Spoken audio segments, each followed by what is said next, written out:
I remember. Tell me when we're ready. Ready. Okay, so we're ready for the episode? Yeah. Cool. Hey, Rob. Hey. Knock, knock. Knock, knock. Who's there? Cargo. Cargo? Who? No. Algo who? Cargo beep beep. All right. Thank you for that. Welcome to Untitled Car Project. Thanks for listening. Thanks for tuning in. It is just Grant and myself today. Hello, Grant. Hello, Rob. Hello. The dynamic duo, Batman and Robin. Oh, okay. Yes. Do I have Bird to and be, jelly? Who's Robin? Oh, obviously not me, the boy wonder. Yeah, well. No. Damn it. I always get labeled Robin. Sucks. Nobody wants to be Robin. You never see Quickly, Robin, to the Batcave. You never see anybody dressing up in Halloween as Robin. They're always Batman. Well, I mean, my brother, when he dresses Catwoman. up, it's the Beagle is the Robin. Well, Yeah. See, damn it. This sucks. Yeah.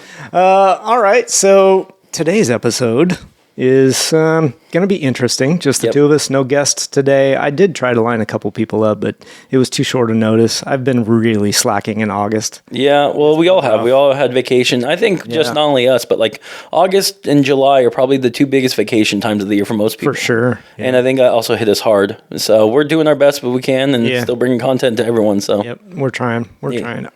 Hopefully in the next, I've talked to a few more people and I think we'll get some more stuff lined up. We've got a great guest for next week, so that's good. woo. Just keep reaching out to people. So, yeah, reach us on social media. Let's talk about social media for a second. We've got Before the episode starts. before the episode starts. 'Kay. We would love it if you guys would hit follow on our podcast. I mean, probably the people that are listening already are hitting follow, but if you're new, hit follow, please. Appreciate it. Also, we've got the Untitled Car Project group on Facebook. It's growing. What are we, over 600 now? Yep. We have Instagram. We've got Insta, we got Facebook, we've got some other stuff that I Twitter. don't know. Twitter. At Untitled Car Pro. And last but not least, we have the Discord. I can never remember the Discord. Really? I haven't even looked at it in, We're having amazing conversations on there. well, Yeah. I must have my notifications Still turned off. says, still waiting. Still waiting. And don't worry about that. Okay. Yeah. Somebody lost their phone. No, it didn't. All right. So today, I don't even know which of these fascinating topics we want to start with. I don't know, Robin, fill me in. Robin, fuck. You want to start with the trucks? Sure, why not? I mean, because we were just talking about it, and we've got them pulled up on the screen. Yeah, this is a good discussion. This is a good rant almost. So I was doing some research last night. I shouldn't say research. I should say slacking off in bed while YouTube videos are flying at me, and learned of something called the Ford FP700. Yes, sir. And so what that is a 700 horsepower, 5-liter supercharged short bed single cab truck from Ford. You buy them as a brand new truck. You cannot buy them as a secondhand used. You buy them brand new. And when you buy them new from a factory, dealer options will install a supercharger and whatever else you want up to an XLT model onto them for options, while giving you a 700 horsepower monster for starting at, I believe it's 57 or 55 grand. 63. 63. Well, I've seen other numbers, but that being said, that started a kind of a thought process in my head was, is it better now to buy a truck like that, or is it better to buy a used truck on the used market that builds some power, or is it better to buy some of the newer trucks? Because as we're seeing, Rob, and as we were discussing earlier, newer trucks at the top end are starting to make 700 horses, 1,000 pounds of torque. Yeah. And every factory, except for Chevy, that's the only one we haven't found, is doing that while offering either that's the current models they're doing, or they're using aftermarket support with dealer support, Right. and still being covered by the factory warranty. Right. Where you can get 700 horses with a 36,000 mile, 50,000 mile, 3-year power bumper to bumper warranty. That I think is insane that we're at that point now. Well, I do find it interesting too that they're using standard cab truck, Yeah. which you just don't see a lot of anymore. No. Because their usefulness is pretty much overshadowed, right, by at least a extended cab.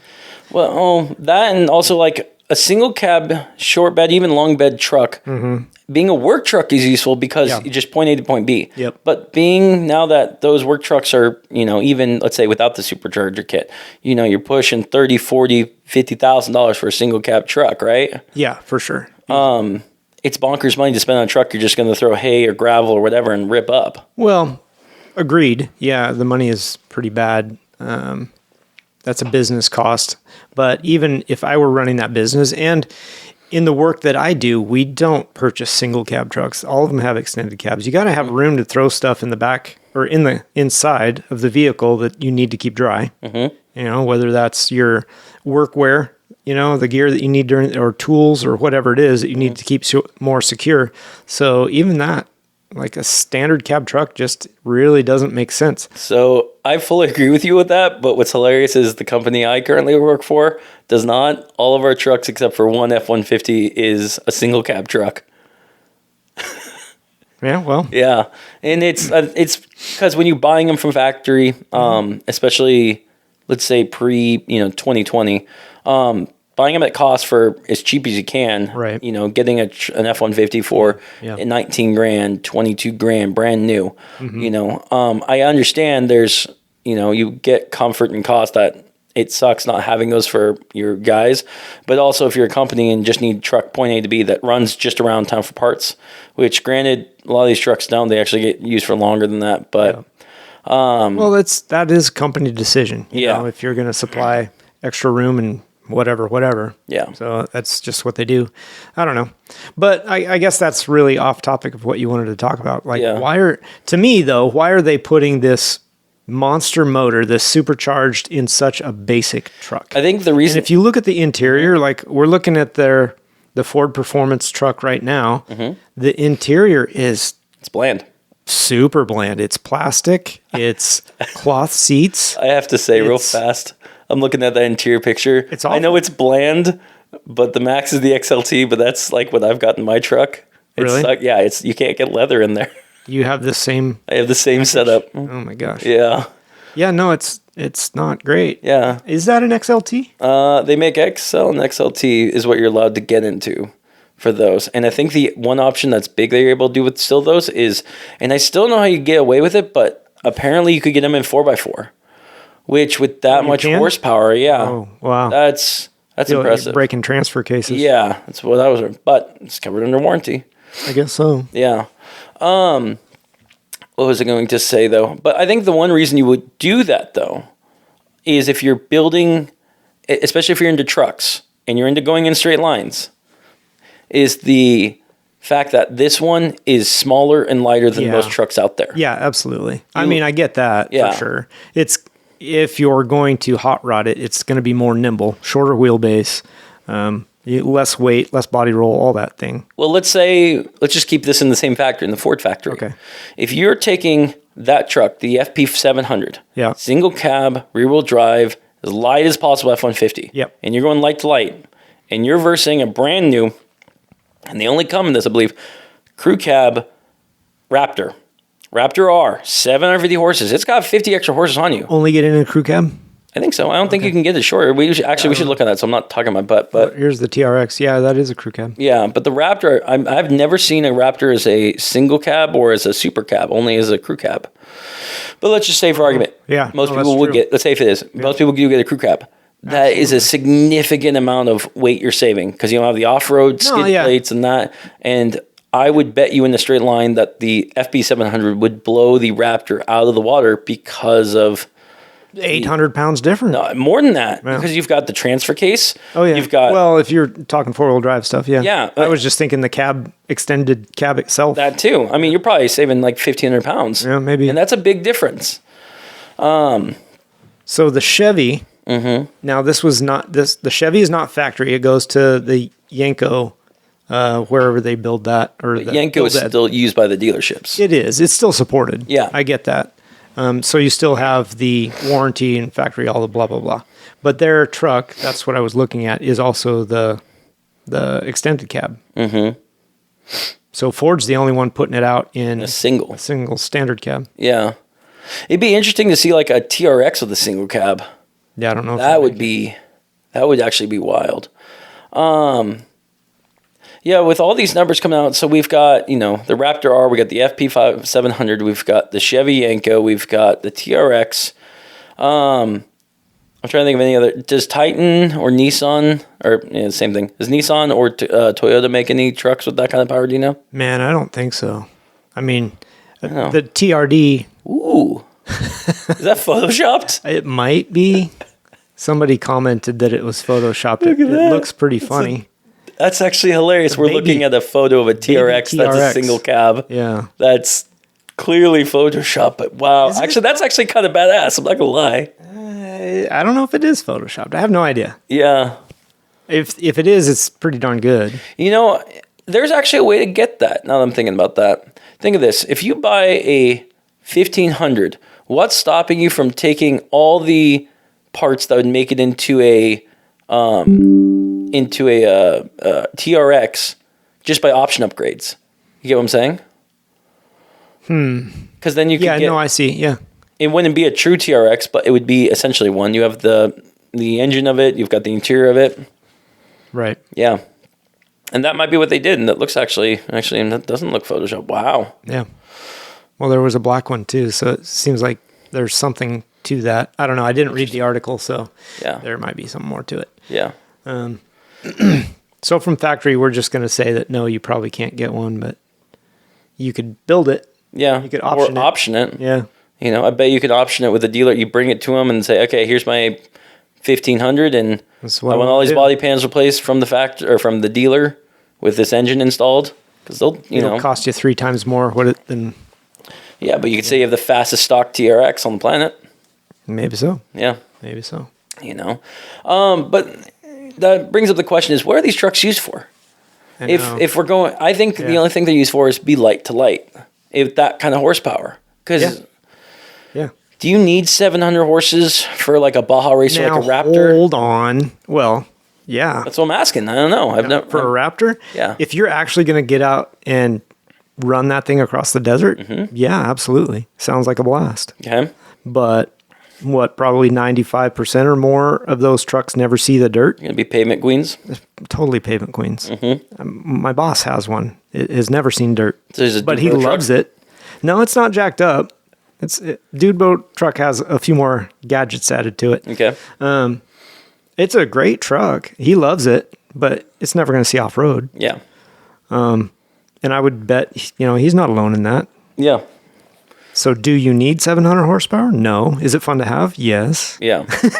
I mean, it's just like any one of our Well, so cars too, right? The guy that goes out and buys the C8 Z06, does he need however much horsepower that puts out? 650 horses. Right. And no, but with the truck's a little bit different because the other big thing on top of off-roading is Mm-hmm. towing and payload. And having horsepower in that subject does matter. Yeah, for Because you sure. can Well, get up to on the highway speeds. And torque is much more important in that respect, but yes, Yeah. you still need it. Yeah. so, I mean, that would probably be the alternative thing going, say, if you wanted to go with a diesel. Because we know diesel makes a lot more power. I mean, look at the F-250. Yeah. You're making, this factory one makes 1,000 pounds of torque. Less horsepower. Right. But more. More torque. Yeah. Yep. And that's absolutely important, sure. But no, I kind of see what you mean. Like I was saying before we started recording tonight, though, these trucks are another avenue for sales for the auto dealers, right? Yep. The market is somewhat saturated with the high performance cars that they have now. They're not going to introduce a new high performance car in their lineup because that would interfere with the sales of the one that they're pushing now, right? Correct. Whether that's the Hellcat or the Mustang or the Corvette, whatever. But also with how the climate's changing, we're seeing a lot of those go away. We're losing the Camaro, we're losing the Challenger. Not true. What do you mean? Not true. Okay. In the last couple of years, everybody's claiming the EPA stuff. We're losing this, we're losing that. Corvette came out with a 1,064 horsepower car. True. Mustang, the new Mustang. Is the GTD Yeah, how much power does that thing make? 700, I think? It's ridiculous. Super high performance. Those Okay. things aren't going away. I think they're doubling down, actually. I mean, they're going after the high end market. I That shit's guess- expensive. I guess I should say the pony cars are going away. Well, the Mustangs, they're there, becoming more but modern. unobtainium. Yeah. And that's not what they're about.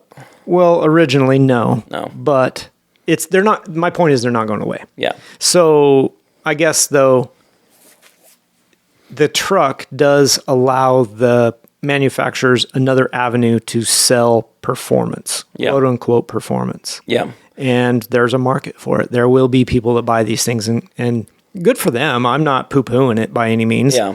I personally, it's not my market. They're not selling it to me, but then again, I'm building a race truck, so it's true. Maybe they are selling it to me. That's I don't true. know. I think the other thing to think about is also because the dealers are getting involved and doing the aftermarket support for it while still having a factory. I do think that's pretty cool. That they're taking advantage of the market, not just the factories. Right. So if they're not building it, we get Copo with it. We get the Ford FP. You can't afford $100,000 Raptor R. Here's an alternative. A $63,000 Raptor R. Yeah. I mean, basically. And then that also, and price brings up another thing is it worth with these trucks how much you're getting for? You're talking, the lowest end with the 7 horses is like 60, 50 grand. The highest end, you're talking well over 120, 100 something thousand. Right. Is it worth going with that or start getting into the used market then? Buying these Hellcats, buying a Shelby GT500, buying, even say use F-250s. How much do you love it though? I mean, I think that's what it boils down to. Yeah. Is your pocketbook and can you afford a $70,000 or $80,000 standard cab truck that makes 700 or 800 horsepower? Yeah. And if you love it that much, go buy it, right? The guys that can't, or maybe like the idea but don't have that kind of capital or think it's a waste to spend that much, they're going to go buy a 2000 F-150 and build their own. Yeah. Right? Because they could do the same thing, probably a lot cheaper.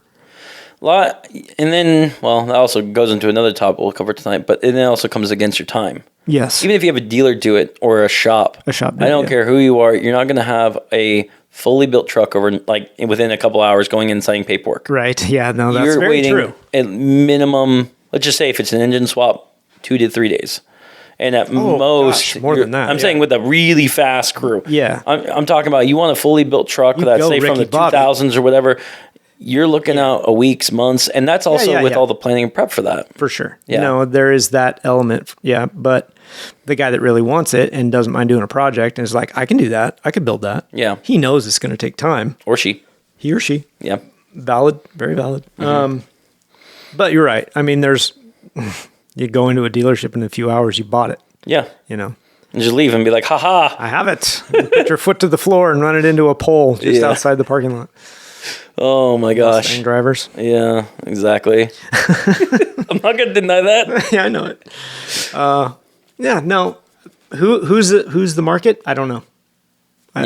But they're out there. I know it. And we've also touched on this before. Is trucks are getting more expensive, and so it's like it's not like you go down and buy a cheap average teen goes out and buys it. It's an older guy, right? Or older woman or whatever. And when they buy that, is that going to be the thing they put around with? Because you don't see someone who's like in their 50s paying $100,000 for a truck that's going to just go beat on it. That's typically usually not. Yeah, by then they've matured enough that they're like, nah. They might hot rod it a little bit, but they're not going to beat it up. Yeah, they want the thing to look good all the time. But I will say, garage queen. But light to light though, I think that will invigorate the youthfulness. Yeah, when you got a truck that goes green and you're just taking off versus the guy in the Nissan Altima, be like, haha. Maybe. I mean, I've never been a light to light guy, but sure. Yeah. Maybe. I'm sure that is part of it. Like they want the quickest thing on the street. Yeah. And that's definitely going to be quicker than a lot that's out there. Mm-hmm.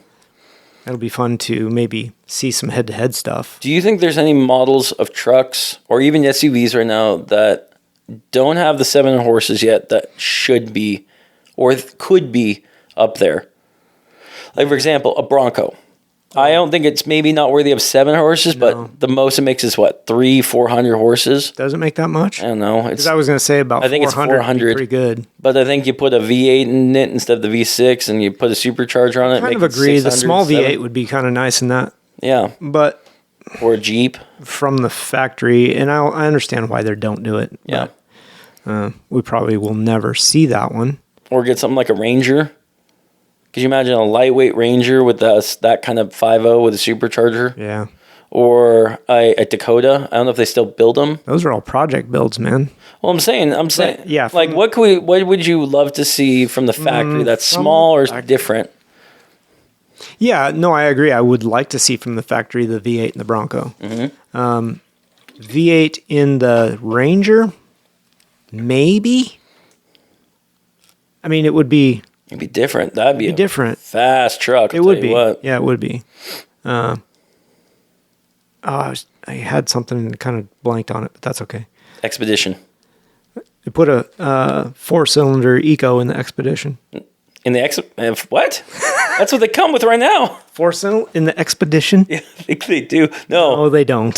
So the Explorer does though. Factory. They still got rid of the V6 and they're putting in the 4-cylinder in it. Yeah, they do. So I would not be surprised if it's in the Expedition, but no, I was joking. That thing is way too heavy for a 4-cylinder. Yeah. What about the Gladiator? I know we saw one at the car show with a Hellcat engine, and it'd actually be interesting to see how that drives. That's right. Let me look. So we know it's possible.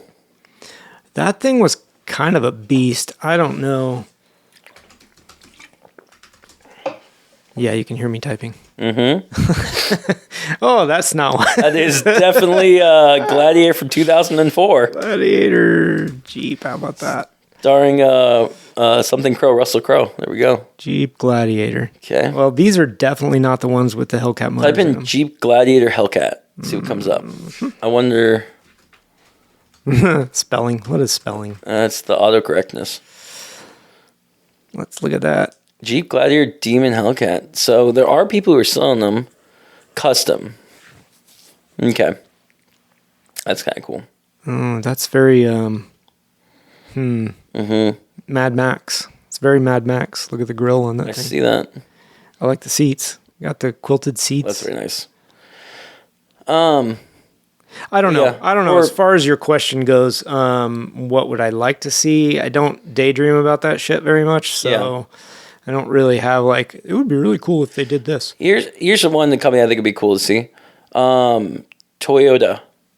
I think factory with something like 600-700 horses, like with a Tacoma. Yeah, I was going to say a Toyota Tundra with a V8, with a big V8 in it. Could you imagine a Tacoma with that much power and the backup with the reliability? Why did everybody say Toyotas are reliable? I don't think they are. Really? Yeah. Oh, I know they go through vigorous testing. Yeah. Even from factory. I don't think the Tacoma's the right platform, though. I think the Tundra.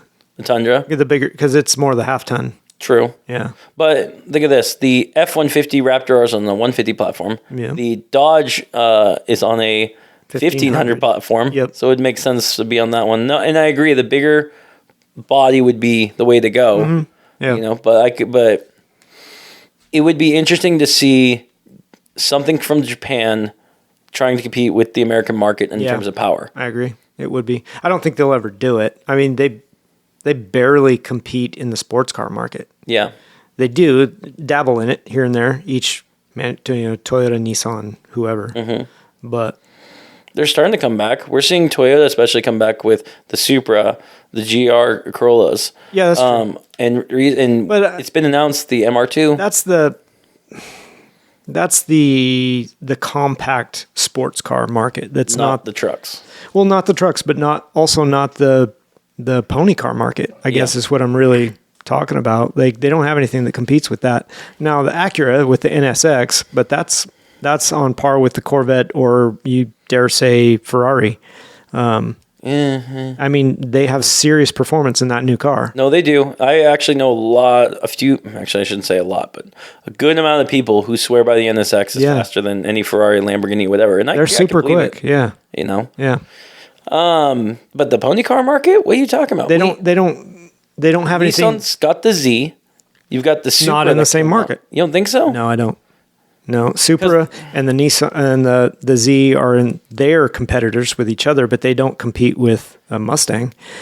Yeah, value to value, they're about the same, but you're not getting the same performance. Not the same performance. No, a Z is not comparable, let's say, to a Camaro. Right. Or a stock Z is 300 horsepower. No, they're 400 now. The new new one is 400. Yeah, twin turbo. What? Check it. Yeah. The new, just type in 2024 Yeah, I got Nissan you. Z. I think it's a supercharged, or not supercharged, a twin turbo V6, 4-liter Jesus. Nissan Z. And the number is It's a 3-liter V6. Yeah, it's 400 horsepower though. there you go. Does it say turbo? No. Oh, how dare it not be turbo? Yeah, well, we've made that mistake before. Mm-hmm. But anyway, That's why we have the Google check. 400, yeah, that's- 400 horsepower is respectable. That's Yeah. really respectable. I didn't realize they were putting that much out. Now that's measured at the crank. Yeah, but same with the Mustang. still. I guess Mustang's at 480 right now. Which one? The GT? Just the basic GT. GT, okay. You know, Oh. Camaros, are they busting over 500 now for basic? Well, that's almost not a fair comparison. The GT's a V8, right? Yeah. The Nissan's a V6. Yeah. The Camaro comes in V8. V6 and V8. Yeah. So, I and the Camaro has so many different trim levels. Like, Yeah. I don't think that even compares. well, you just said the pony car market. This is what I was just trying to Understood. compare. I mean, if you want to go even deeper, I know the Camaro comes in a 4-banger. Same with the You can get a 4-banger in the Camaro. Google that. That I'm I almost don't- positive. I don't know. I thought know the you can with smallest the could Mustang. get was the 6. Camaro 4-cylinder. Let's see. Spelling is always something. It's with an A. There you go. There you go.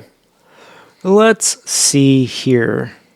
The quick answer is probably not going to be easy to find. 335 horsepower V6 up to a 455 horsepower V8. Oh, really? Yep. So the Camaro's making less horsepower than the Mustangs? now? The high performance is the ZL1 is 650 horsepower. There we go. That's what I was worried. Yep. So V6 is the smallest you can get. I thought V4 Okay. 4-cylinder Then it was may a be- little too small. I thought that for sure I saw something like that. Yeah. I'll have to look into it later and see. Maybe we can argue down in the comments later on. Not us, but our listeners. But regardless, the V6 making what? It's a 300 something? 335. 335. You've got the Mustang 4-cylinder EcoBoost that's making 315, 320. Those are pony cars, and those would be more comparable to a Z or to for a sure. 3 Yeah. or to a Supra. I mean, the Z would probably eat all over them, Yeah. really. So that's interesting. But also, we'd probably get the argument that the pony cars were American market and the Japanese market doesn't belong there. I mean, there is that argument. I think, yeah. I was going to say, if instead of saying pony car, we should say value to value. Because if you spend over the Z's, then you're starting talking to BMW and to Yeah, Mercedes. for sure. There's all kinds of stuff that can fit in that category. window. Yeah. And I bet you that Road and Track has a top 20 of under 30 grand vehicles. Under 30? I don't know. Well, yeah, what are you buying for that? Used, smart obviously. It's not new. You're getting a Subaru. Yeah. Yeah. Oh, man. At this point, I think it's over 60. Yeah. Even well, that's going to be hard. so- What's a base Mustang run now? 35. Is it? No, it's not.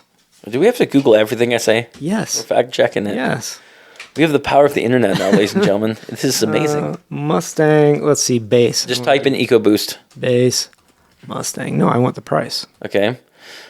I think they say that the V8 starts at 48. 31,920. Yeah. Wow. For the 4-cylinder. Yeah. Wow.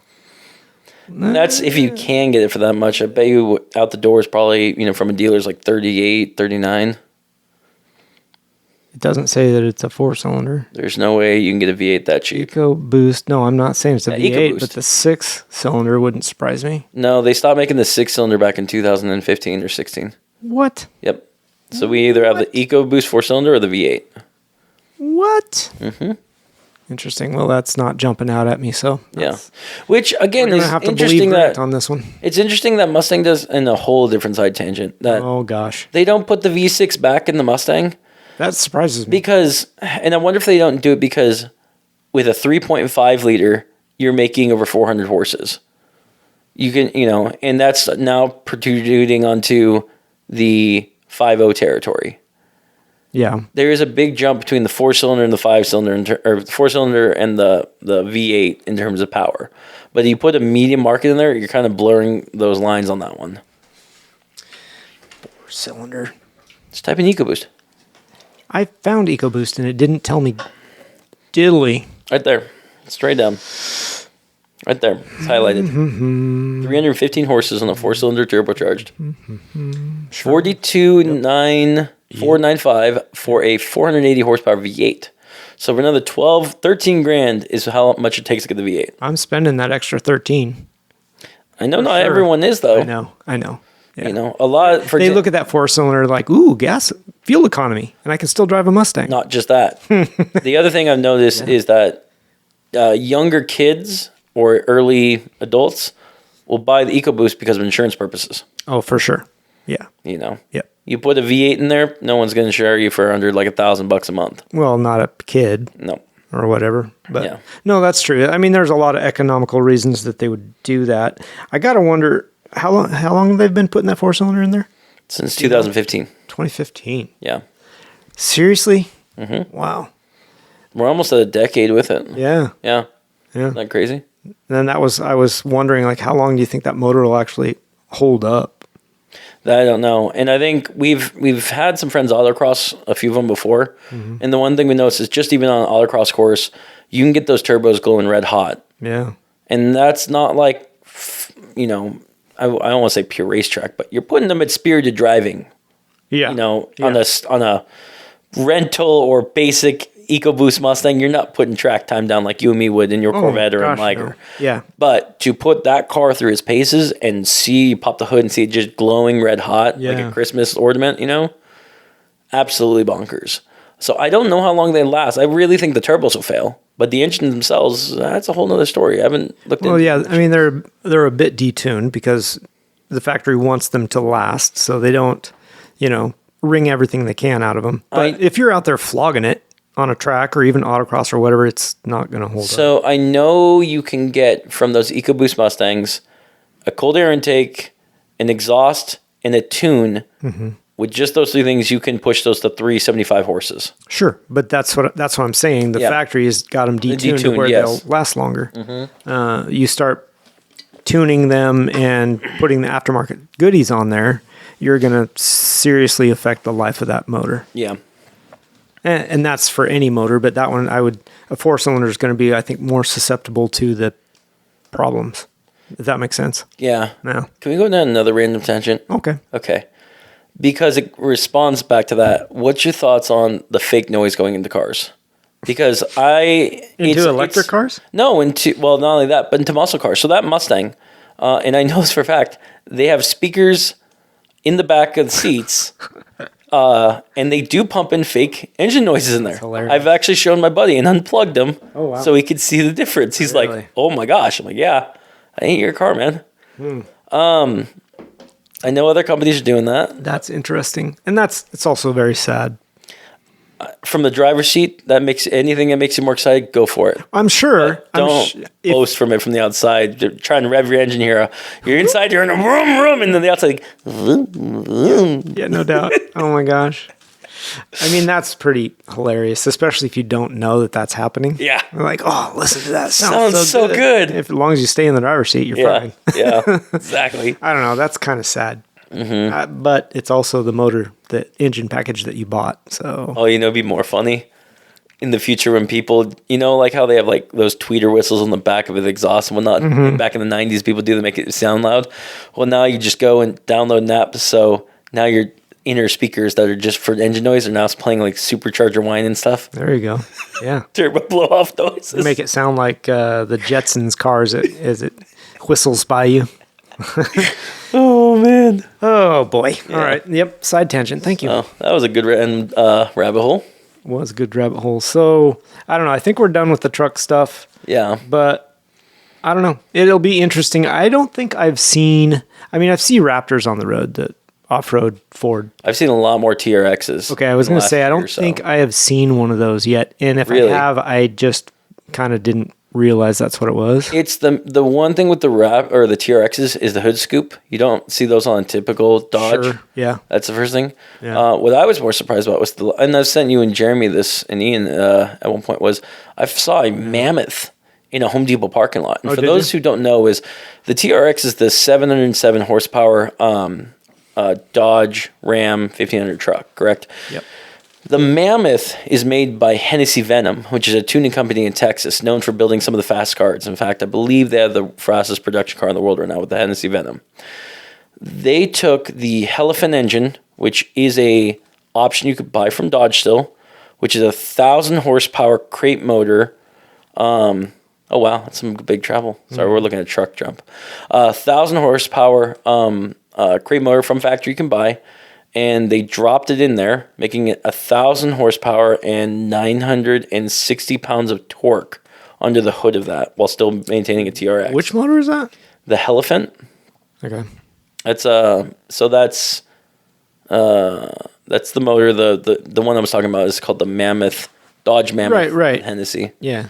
But seeing that was very rare, and it was very impressive seeing that. I was surprised seeing one of those in Oregon. I figure that would be like something you'd see in California or in Florida or something, you know? Yeah. Well, I mean, to see one anywhere, because the price tag on that's got to be.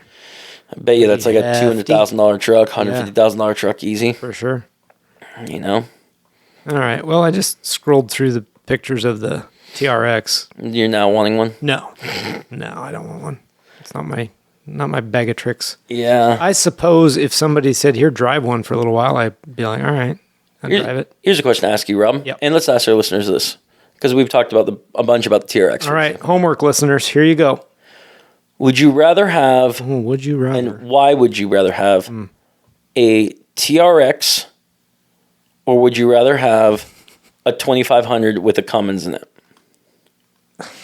Do I have to pick a Dodge? Oh, he found his Jurassic Park reference. Yeah, there it is. Yeah. Just so everyone knows, under the glove box of the TRX, if you open it up, there is a diagram of a T-Rex eating raptors, and that's for their jab at Ford's Raptor. So nice. So nice of them. Yeah. All right. So the question was, would I rather have A TRX or a Dodge Cummins? with a Cummins. It's two different worlds. You're having 700 horsepower with less torque, but the other one's got more torque. practical side in me says I need the Cummins Okay. because I use my trucks for, heavy duty stuff, not for sport driving. Yep. So that's my answer. But the TRX can still tow. Right? Not as much, I think, right? Can't tow my trailer. Actually, what is the towing capacity of the TRX? I really don't know. 8,100 pounds. 81? Mm-hmm. Oh, that's a different story then. Yeah. So I guess it comes down to if you're using it for speed or if you're using it for towing. Right. And You could tow your boat yeah, pretty fast. You could tow your boat fast and get 3 miles a gallon. you could chase tornadoes in it. Yeah, apparently they did it in a movie once. They did. Yeah. So, but yeah, I would like to hear the people's why would you buy one over the other? Bring it. Because they're Post it in the group. similar price. Yeah. Yeah, when you get up with the Cummins, you're roughly about 100 grand, yeah. something grand. Yeah. And I would like to know, like, if you're buying a TRX, why would you do that over the Cummins? And if you're buying Cummins, do you have purposes for it, or would Can I you answer for them, or do you just want to wait? Oh well, let's just see what happens in the comments. But we'll talk to Jeremy, and maybe we'll come back and reround onto this one. Sure. Or Ian. I'm sure Jeremy has some thoughts on that. He's a truck guy, so Yeah. yeah. So. All right. Cool. Mm-hmm. Yeah, I have thoughts. About that, but we can wait. Okay. All right. You want to move on? Yeah. All right, let's move on. Right. I want to talk about car projects. Oh, we've got some car project things to talk about for sure. Yeah, we do. Did you stop by the Corvette I'm sorry. No, because I got here and you're like, Grant, welcome, and I'm like, hi. Yeah. I did not see your black Corvette. That's your C6. Good job. Yeah. Yeah. No. Shop is closed. Yeah. Because I know you've been doing some work on it. Yeah, I still haven't put in the what am I thinking? The silver Corvette? No, I have not done that. The motor's still sitting on the floor on the dolly. No, I'm thinking the transaxle mounts. I still have not done that. Ooh. Yeah. I got lazy. I was supposed How to do it. dare you. Yeah. I know one of our guests is going to be disappointed in you. One? Okay, more than one. Let's start an angry mob. Yeah, we don't need to go there. I still want to get that done before our next event. I think it's still possible if I would just stop being lazy. Mm-hmm. Which also plays into one of our other topics here later. Yes. Yeah. It's not really that I'm being lazy. It's just that I have other things going on. I know that feeling. Yeah. And that we can get into that with the Lambo, why that's still there and doing stuff. All right. So We should start. project car finishing. That's my topic. First off, Okay. project never ends. Oh my God. Everyone knows. You know what happens when you finish a project? You start another one. You have to sell it. So the key is never finish it. Shit, yeah. Yeah. I wouldn't say you sell it. You always find something you're unhappy with, and then you got to keep modifying it. That could be true. Yeah. Yeah. And if you don't, then that's when people sell it. They'll buy the next one, and then they go, "Oh, I missed that car." I also want to let everybody know that I'm trying to catch up with Grant on the number of projects that I have in my shop. Yeah. Are you gonna be over my number now? What's your number, 6 or 7? 18. No, I'm joking. No, I'm not going to be there. No, but I did find another one that I'm going to pick up tomorrow. Yeah. Yep. And I bet you'll find me another one for me. Oh, you turn me loose, I'll find it. So, where should we start a discussion on projects then? Okay, so my thought was project car finishing because that is... Oh man, Grant's going to wrestle with a chair. Hang on. I knew the Velcro was coming off. Well, that's just... There we go. That'll work. Hopefully. Projects. How hard is it to finish a project? And like, to what detail do you go to? Oh yeah, that's noisy. God. Jesus. Oh my God. We're professional. Oh man. I didn't think it was picking up until you said something. Oh my God. Okay. Wow. This won't be edited, by the way. No. Nope. It'll just be there. Yep. This will be the entertainment for the night. Robin, give me a tissue. Yeah. Thank you. They're right there. Oops. Oh, there goes the cookie dough. All right. Projects, finishing them. Finishing projects. How difficult is it to get it across the finish line? And I know that this has all kinds of, what would you call it? Personal preference. Let's call it personal preference. Like, Okay. maybe your project is finished enough, but the next guy would look at it and go, well, you still need to do this. You still need to do that. What about this? What about that? And you're like, nah, it's good enough. Okay. You know? So everybody's level of finish is different. So I understand that. But I want to kind of put it out there, what it takes to actually get a project, because you get it running, you're like super stoked with it, things are pretty good. How hard is it to then continue to tinker with it and continue to, put the finishing touches on the interior or the exterior or all the other little bits and bobs that go with it? Like, that's serious time consuming. So I'm going to address the first most important thing, in my opinion, the most important thing. Okay. No matter what project you have, I don't even care if it's a RC car, a house project, a boat, an airplane, a car, whatever. Okay. The overall thing is you need to have a goal in mind and focus on that like no one's business. A goal as far as You need to- in your mind how far you want to take the project, what Yes. the finished product should look like to you. Correct. I like that. Yep. You can have different goal points along the way, checkpoints, Yep. and be like, this is where I want to be, or if I'm here, I'm satisfied. But if you don't have the overall goal or the vision for that, you're going to have a project that's going to be sitting there or not done, and it's going to be given up in Because you don't know. You don't know what to do or go.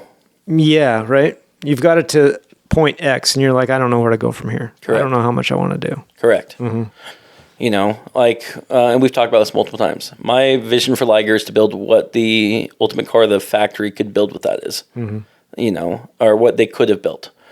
And there's the reason Are you still not there? I'm nearly there. Okay. It's the only thing really stopping me right now from saying that's fully there is engine work. Okay. I want to have a little bit more power in there. Okay. But beyond that, and like I said, that's there's checkpoints a long way. Yep. So recently I just found out, we talked about where the rocker panels need replaced. And now that they need replaced, I've now got in my head of like, well, we know the rear brakes aren't heating up more than the fronts. Let's put some cool ducts in there. Cool them down. Again, factory could have done that. They actually have different, like the Salines have them.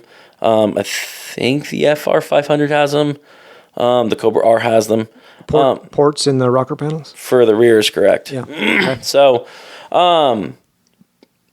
just little things like that. Yep. But I still have a goal of like, this is overall what it is.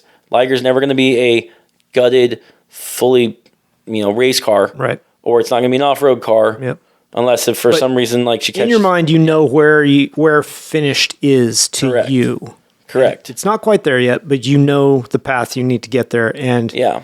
so that also boils down to timeline. Yeah. You don't really care how long that takes. As long as she's driving and as long as she's in quote-unquote decent shape, Yeah. then that's what matters. Okay. Like I'm right now missing a rocker panel. That's not stopping me from driving her. Right. And I understand that it's not the best site to look at, but that's something I know I'm going to get done. Yeah. But heaven or hell, or nothing's going to stop me from that. Right. That being said, another thing to touch on is like the Fiat project I'm building. And I wanted to say like, that vision is different than Liger's. Yeah. Whereas that's fully restored, looking at that. Do you want me to pause real fast? No, go ahead. You can fix this? Okay. I got it. Fully restored factory, which is pretty easy because you can look at, old magazines, say, that's what I want it to look like. That's what it needs to be. Yep. And there's a goal there. Now, in terms of timeline, that's different because that's when I'm taking my time. I know I'm not finished with it, and there's times where I've had to been rushed on it, but it's not like Liger where it's like, okay, as long as she's running. The Fiat's like, well, it's not done. It could sit another month. It could be another 2 months. Yeah. But it's going to get done. There is a vision of what I want done with it. Yeah, we've had that timeline conversation before, and same with me and the GMC. I'm just like, I know it's a long-term project. I don't care if it sits there for a while. I'm in the gathering part stage, right? Yeah. That's and making up my mind stage of what I want it to be, what finished looks like to me, right? And there's still some question marks on that for me, but I'm okay with that. I'm not fully indecisive about it, but I haven't really discovered everything that I want to do to it yet. So that project to me is still open. Well, like for example, your GMC. Yep. I'm going to put words in your mouth, but your overall goal was quote unquote badass truck. Race truck. You didn't even know at the time when you bought it what engine you were going to have into it. Nope. And that's kind of like I was saying, those checkpoints come along. Right. Where the ultimate goal in your mind, this is what it looked like, and I know it's fast and handles well. Yep. But you're not sure the power plant, not sure maybe at the time what suspension is, and it changes along the way. But as long as you keep with that goal and be like, cool, because at the moment you're like, well, yeah, we'll just make it fast enough. Sorry. Or enough where it's like, we're going to now make it to an off-road truck and switch your mind. Yeah, change gears and do something else. Correct. Yeah. Yeah. No, you're right. I mean, I had the overall vision of, I'm building a race truck, and this is the platform I want it to be on. And this is, I want it to have front and rear independent suspension. And I didn't know what motor. I originally thought LS3, but now I've kind of switched gears and I'm like, this would be cooler. Let's do this. As far as my project and that kind of thing, I'm still in that phase of figuring it out, what I want to do. I haven't turned a single wrench on the thing yet. So that's all fine. Yeah. But I agree with your thought of when you start that project, it would be good to know what finished looked like for you. Yeah. That way you know where far enough is. Mm-hmm. Now that could change down the road though too, because like people have asked me, are you going to paint it? Are you going to leave it patina? What are you going to do? And I'm like, if I have it painted, I know what I want, but that's not the end goal. Yeah. So it's more like a direction. Yeah. End direction on it is probably a better thing than an end goal. Yeah. You could have a direction at the beginning as long as you're focused on that, and that'll lead to your goal. Is that a better way to say it? Direction in the beginning leads to your goal. Yeah, I get that. Yeah. But I think for me, Finished will be when it is mechanically sound and I can put my foot to the floor and enjoy it. And I know it's not going to break or something like that, you know? I'm not concerned about looks of it. I don't really care.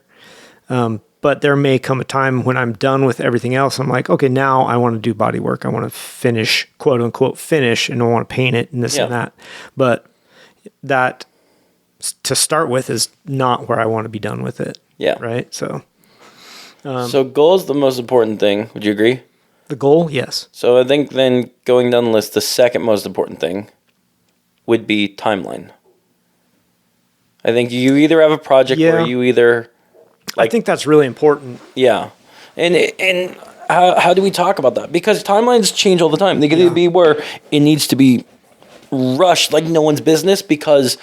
Let's give Jeremy's example. Because you have a goal. Here's one. Let's just talk a rush. Either, someone's moving out. You have a health crisis come up. You have, you're moving. And bring up Jeremy's thing. He started a project and made a deal with his wife that in 30 days it had to be running. And he worked every day getting to that, to the point where it'd be running, because if not, it was going to be something where it sat, it wasn't going to be worked on, and they don't have the garage space. And sometimes you don't have the actual facility for that. Right. But having a running driving car is different than something that just sits there. And he did get it running. The problem is we found out as soon as that was, it started puking oil out the side of it. Yep. And that's when the project had to It ran, quote unquote, he made the goal. Yeah. It just wasn't running reliably. Yeah. So there's times where, having a quick timeline is needed. But then there's times where it's like, what we talked about with your GMC. Yep. You'll get there. With my Fiat, I know I'll get there. That's no matter what, that'll be done. Liger, she gets done in a timely manner, but not rushed unless it's a race time or whatever. Yeah, that one is just keep it running. Yeah. As you do the other parts of the project. Yeah. Okay, so I agree. Timeline, but even for, we can lean on our own examples of our projects. Like your Fiat, for example, has sat for a really long time. What's your timeline? It's kind of open-ended, right? Yeah, it's that one for me, because things keep up, like the Lambo. That's taking precedent because that's close to being enough where I could sell that and get rid of it. As much as I want to, the timeline for that one is way longer than I'm more willing to put time into it. As we've talked, it's probably, if I was to really work on it, where the body's going, I would say if I'm working on it in a good rate, would probably be 2 years till it's done. I mean, really done. For the Fiat? For the Lambo. Oh, okay. And with that, I'd rather put that time into the Fiat. The Fiat's probably about the same with that, maybe 3 years or so, because the paint's already done. Now it's mechanical and stuff. Yeah. Which I already did a good amount of that. But regardless, it goes to the next part where your timelines are important because you could be at different phases in life. We've talked about how multiple times I want to start a family. Oh, yeah. And I know I'm not going to have that time anymore when I'm finally found someone and settled down. If it's like, say if I met someone by tomorrow and had kids, it's 3 years down, I'm dealing with a 1 or 2 year old or whatever. Oh, yeah. There is no time in the world that you're going to have to spend all your time on that cars as well as your family. Your 2-year finishing goal just went out to 8. Yeah. Realistically, because you're going to spend all your time doing family stuff. Yep. You might have a few hours a week to spend in the garage, and that's good. You should have that. Yeah. But yeah, it stretches it out massively. But you mentally need to be prepared for that. I think a lot of people get into projects. I can do this, I can do that, and then they get at home, and then they realize, oh, I just don't have time to work on this. Yeah. I've worked on it an hour this month. Yeah. And as long as you're okay with that, I don't see a problem with it. Yeah. I wouldn't tell anybody not to do it. I would just say mentally be prepared for that and don't get discouraged by it. I think anyone with a project needs to not only say, okay, this is like for the Lambo, my timeline with that when I got it was like 3 months. Yeah. And I did get where I got it running, but it wasn't where I wanted it to be. Right. And that turned into, 6 months into 8 months. And I think I'm 2 years into it right now. Realistically, I probably have like a total of like 6 or 7 months that like constant work on it. But that being said, you want to have the foresight working on the project that even if you have a good timeline of what you need to get this done, you need to have the foresight of what's going on with your own personal life. Yes. I don't care Is who your you are. car timeline, your project timeline, realistic compared to what everything else is going on? Yeah. Is it going to fit in with, what's going on? Yeah. Whether say, okay, I've got a car project. It's going to be 8 months done. I'm married in about a year. That's when the wedding is. That's not going to work. No.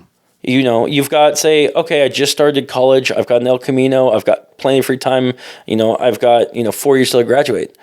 Well, if you got a rust bucket to the ground up that doesn't have tires on it, that's going to be really tough to finish that and your master's degree. Yeah, no doubt. If you're going, or bachelor's or whatever. Yeah.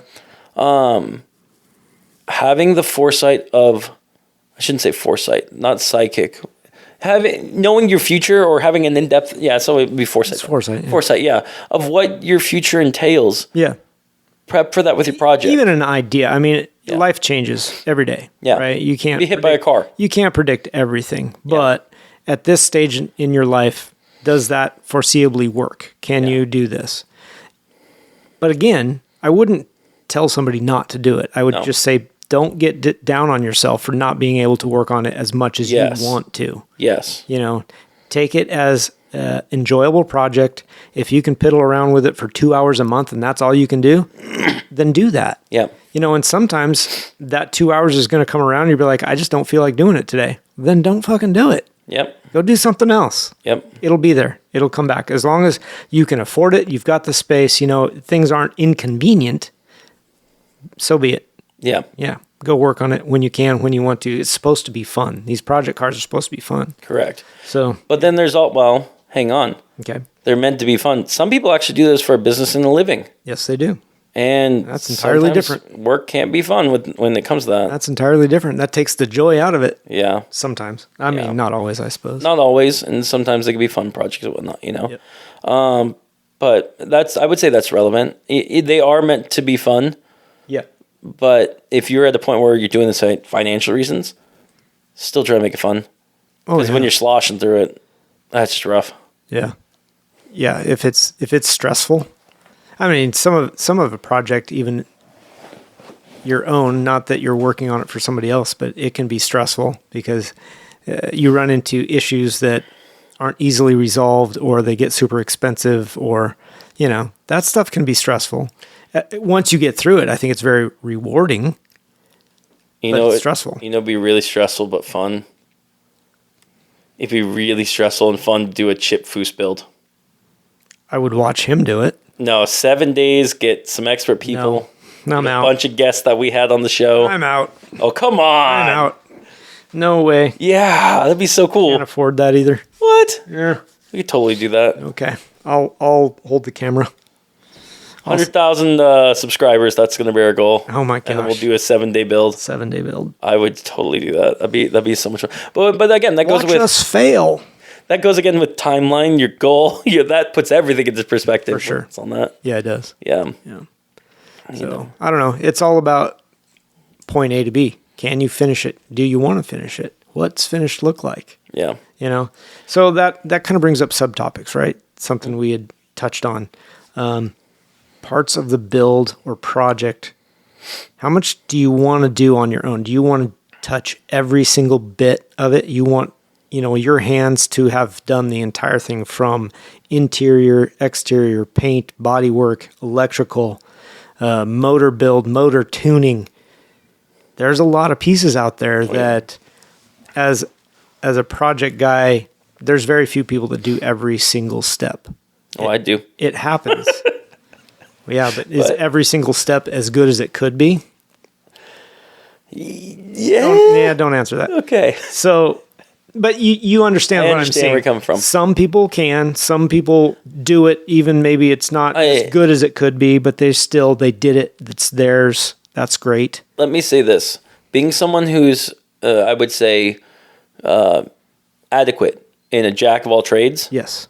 Not saying master in a lot of them. I would put myself in that category as well. The one huge advantage of having that is you have a better idea or a better view of, okay, I can't do this to my full capability, someone else can make this project where I want it to be Better, yeah. and do without me. I agree. Like I have a lot of those skills too. I can paint.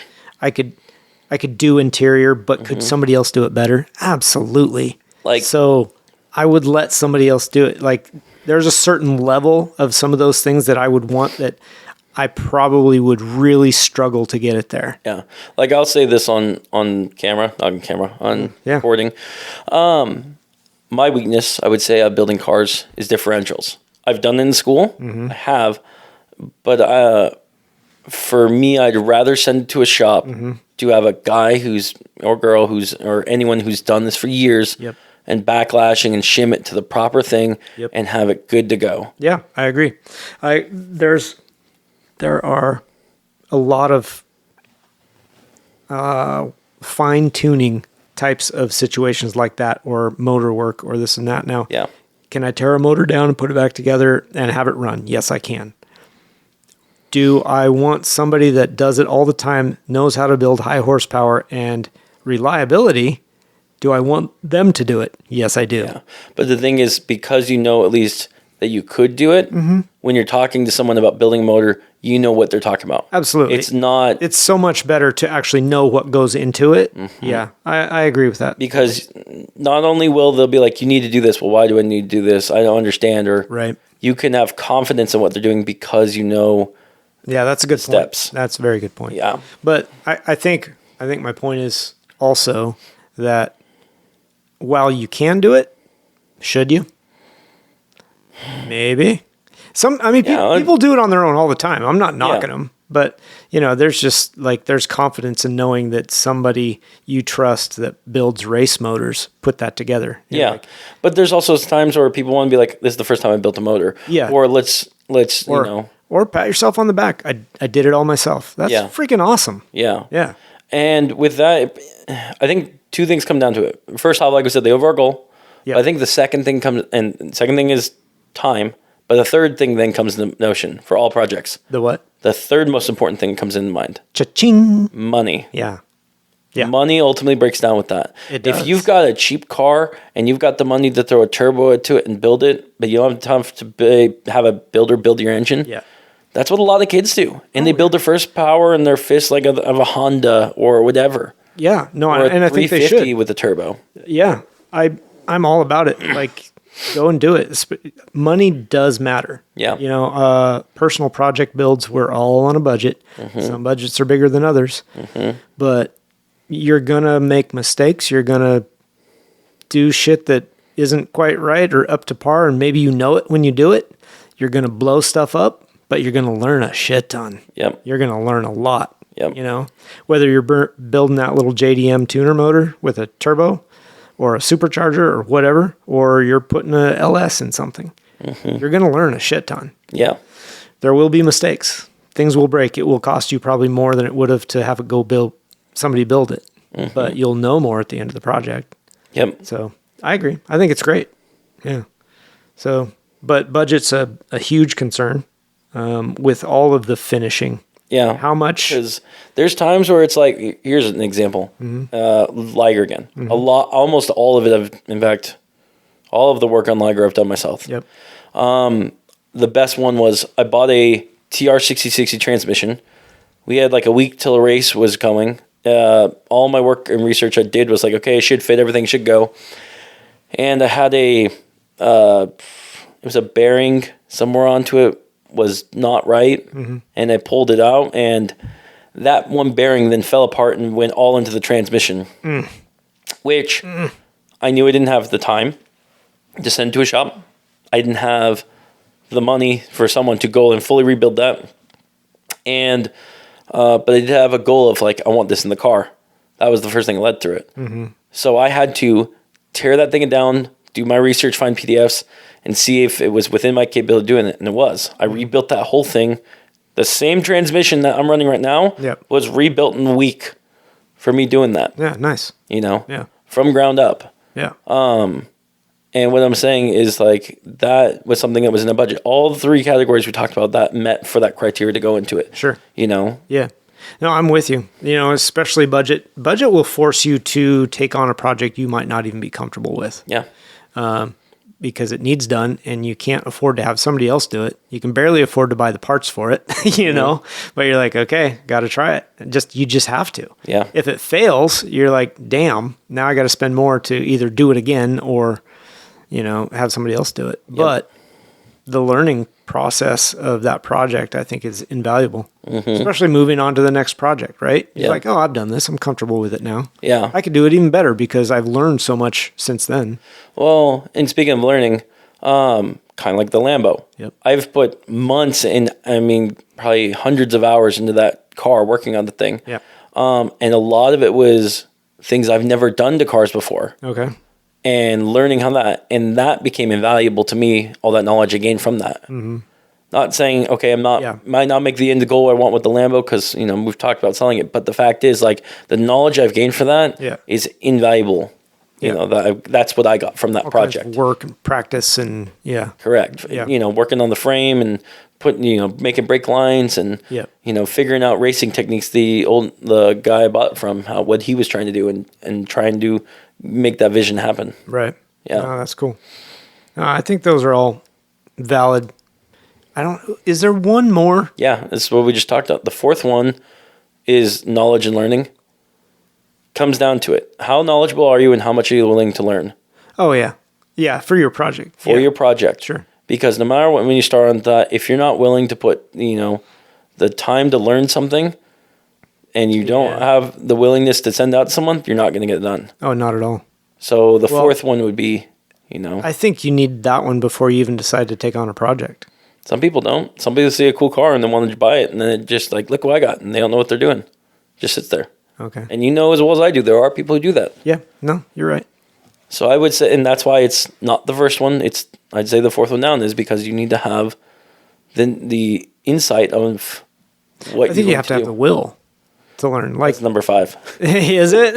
Because the guy that buys the project, he's like, that's a really cool car. I could fix that up. And you buy it, and then it's sitting in his driveway in the way. And he's like, I don't know what to do.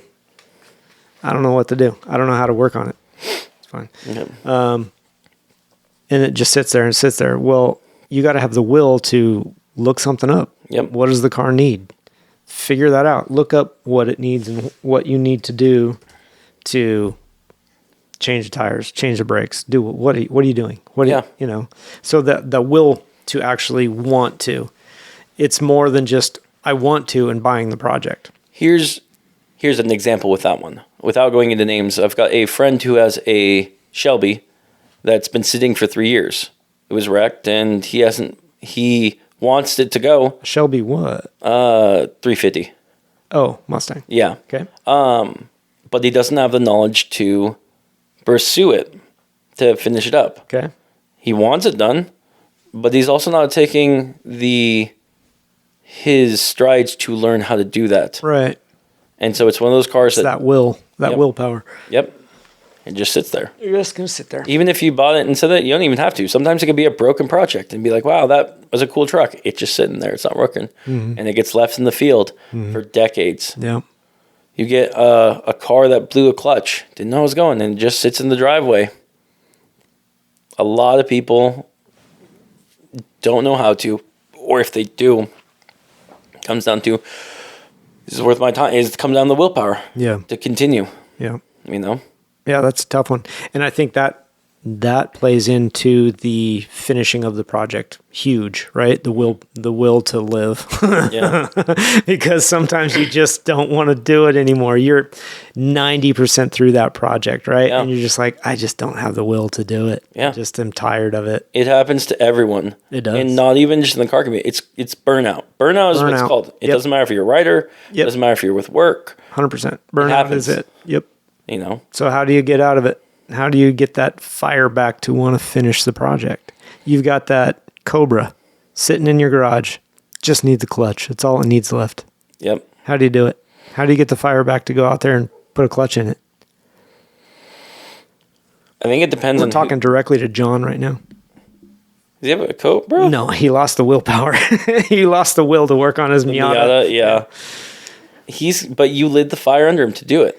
Maybe. No, I haven't seen it yet. He said he was working on it in the last couple of events. He was excited about that. Yeah. And I think that's one thing it comes to is when you do lose the willpower, first thing is take a mental break, Yeah. step back. Yep. Second thing is, though, you can lose yourself really easily to that because if you find something that makes you happy and you're not working on that stressing again, You don't want to you go back need to to it. have something push you back. Yeah.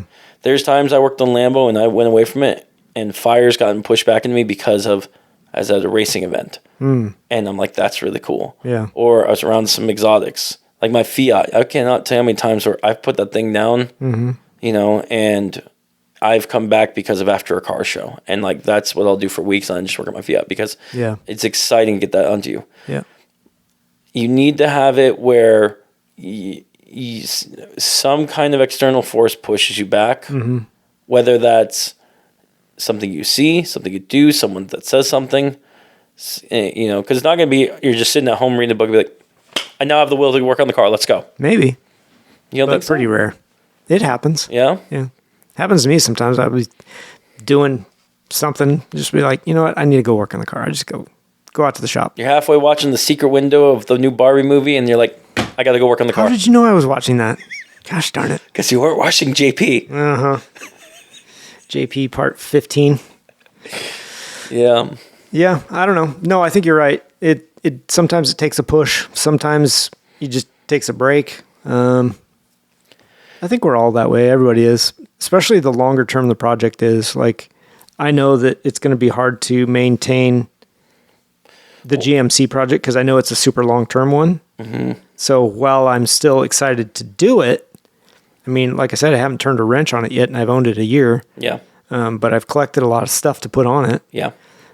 It'll be fun to get it going, but there's going to be some hard times, things I don't really want to do or whatever, and it's going to be easy to put it down and walk away because I've got other cars to work on or something. Other cars, other people, Yeah. other life chores. Yep. Yeah. I will say this though, and we talked about with Vertoni about this one on the show, is one thing is going to your shop, going out, and if you have more than one project that's not running, it's very overwhelming and discouraging. Super. When you just see a garage full of just nothing running. Yep. Hard to focus And on the one project. I have been there multiple times, and that's the one thing is when you get to that point is you have to take a deep breath, refocus, Yep. and be like, okay, one at a time. If you've got to work on multiple ones, say because of a customer, sit down and rally the troops and come up with a game plan. Yeah. You have, the will is I there. feel like it's When somebody's paying for it, to me, that's a different story. yeah, Full on different. Like, there's priorities there. yeah, You have to do it, and you have to prioritize first in, first out kind of stuff. And but that's not our home projects aren't quite that way. yeah. When it's home projects, though, if you've got say 5 cars in your garage, 10 cars, you have a field of cars, and there's Yes. multiple people who do. I mean, Oh, I know. we'll get to the C3 eventually. Yes. But that owner's got a field of cars. Yes, he does. I can't imagine being, going onto your property and be like, wow, Yeah. nothing's running. Nothing. It's all junk now. It was Yeah. good when I brought it here. Now it's just junk. No, I agree. Well, and John the same way. He had so Yeah. many cars that it was overwhelming and didn't know what to do with it. I was getting that way with in my garage at one point. Yeah. And, that's I'm why trying. I'm catching up, man. it's a slow battle because Yeah. I'm going one at a time and I'm making progress on everything I'm working on now. Yeah. But things are getting crossed off the list. Yeah, that's Liger good. went from non-running to running. The Excursion got put back together. That's running. Yeah. Trailer's almost done. Lambo's going to be next. Then Fiat, then Ghost Car. Or Ghost Car, then Fiat. Yep.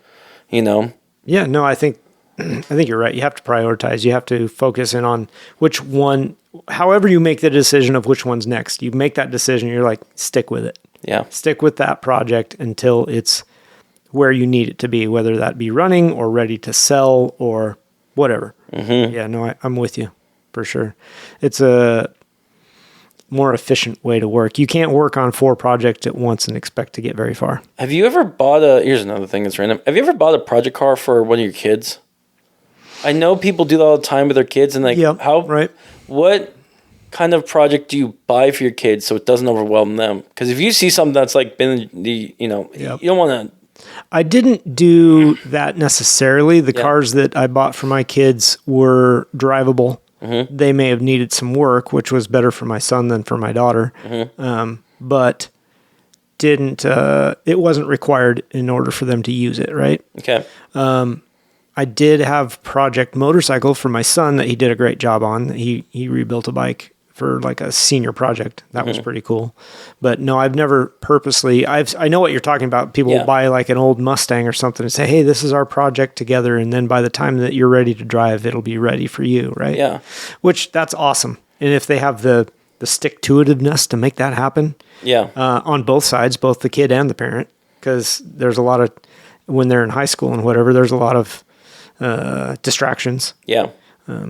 Yeah, if they can do it, that's freaking cool. So what I was thinking was like, my thought was coming to mind was the King of the Hill episode where Hank buys Bobby the beat up car that's rust to the ground, whatever. Is how much of a project do you buy for a kid that's not overwhelming? Right. Yeah. Because if you're balancing school, sometimes they're balancing part-time job, sports. Yep. Girls, the big boys. Yep. You got to balance it. Yep. And do you buy a car that's like completely, depends 1,000-hour job, or right? Do you have something like, might need some paint work? Yeah, maybe I think you have to be realistic as to how much you do have extracurricular going on. Yeah. And how much you as the parent want to take on, knowing that the child, whoever, boy or girl, can't be there for. Yeah. Right? Because they've got obligations. Yeah. And Mom's coming up. Yeah. Well, you got to be okay with that too. Yeah. Like not get upset that, hey, I'm the only one doing work on this thing. Yeah. Yeah. That's a delicate balance. Yeah. Because that can cause hard feelings. You don't want to do that. Yeah. Right. So how much work is too much? That's an individual question, I think. Yeah. Yeah. Everybody's got to weigh that out for themselves. I think though, for our listeners, it's, if you do something like that, that's one thing to consider, is if you're buying something for a child. Yep. And you're making a project for you guys, it goes back to timeline and overall goal. Yep. Or, how those two things. First off, how much you want to bring in that project. Second thing, which timeline. You want it done before they're done with high school? Great. Then make sure you That's a great goal, depending on when you start, obviously. But also, I would highly recommend whiteboarding that out. Yeah. Some people are out in the hood with that. Yeah. They're going to repaint over it. So yeah. Or even a grease pen, right? But just writing out a timeline and what process or part of the project needs to fit into that timeline. Got to have the motor done by X. We're going to start here. We're going to give us 6 months to do that portion. Got to have the interior done. We're going to start here. We got another 6 months to do that portion. I would highly recommend, if you've got a timeline that's a 4-year or whatever, and you're rebuilding it with somebody, to actually make goals and write it out. And that way you've got easy way to look at it and say, all right, this is where we're at. Yeah, we can track it and we can check it off. Yeah. Yeah. If you're feeling extra adventurous, you could put it all on YouTube too and be like, look, this is what we've done. It. Yeah. You'd love to see that. Yeah, no, that's some really good watching too when you see those updates. I like that stuff. I think one of the coolest projects I've seen was someone who started a project, actually finished it, and went through it. Was a guy in England built a GT40 from the ground up. No kit, nothing. Bent his own metal and everything? His own metal. Took him 4 years, starting of 2020 and then 2024. Really? Yeah. I should look that one up. Oh, it's really, really cool, dude. I'll send you the video later. Because he made lots of parts to it, but there's a... Post it on a group for us. All right, I'll do that. But yeah, it's a 20-minute video or 15-minute video of the fast forward of all those videos combined. Oh, really? So you see it all built. Oh, damn. It's really cool. Yeah, definitely post a link on the group. Okay. That'd be cool. That'd be awesome. Love to see that. Cool. Well, I don't know. We kind of beat that up a little bit. Love to hear comments from the listeners. If anybody has, something else to say about project finishing and timelines and that kind of stuff and what you think about that. And I got a question. Yeah. I got a question. Raise your hand again. Raise my hand. Yeah, okay. No, for the group here. Grant in the corner, please. Here's one I wanted to ask is, if you're working on a project, when do you try or add innovation to your project? Whether it's new technology, new techniques. Restomod. Well, it doesn't matter that. It could be tools that you're not used to. Yeah. It could be, a whole different type, when do you start trying things going outside your comfort zone? And that could be technology for, when you got a tight budget and you can't hire somebody else to do it. I guess. I mean, I don't know. Yeah. You know? So you're talking more about elevating your skill level when you try new, Correct. not putting something different on your car, changing direction necessarily, but when you try a new skill. Yeah.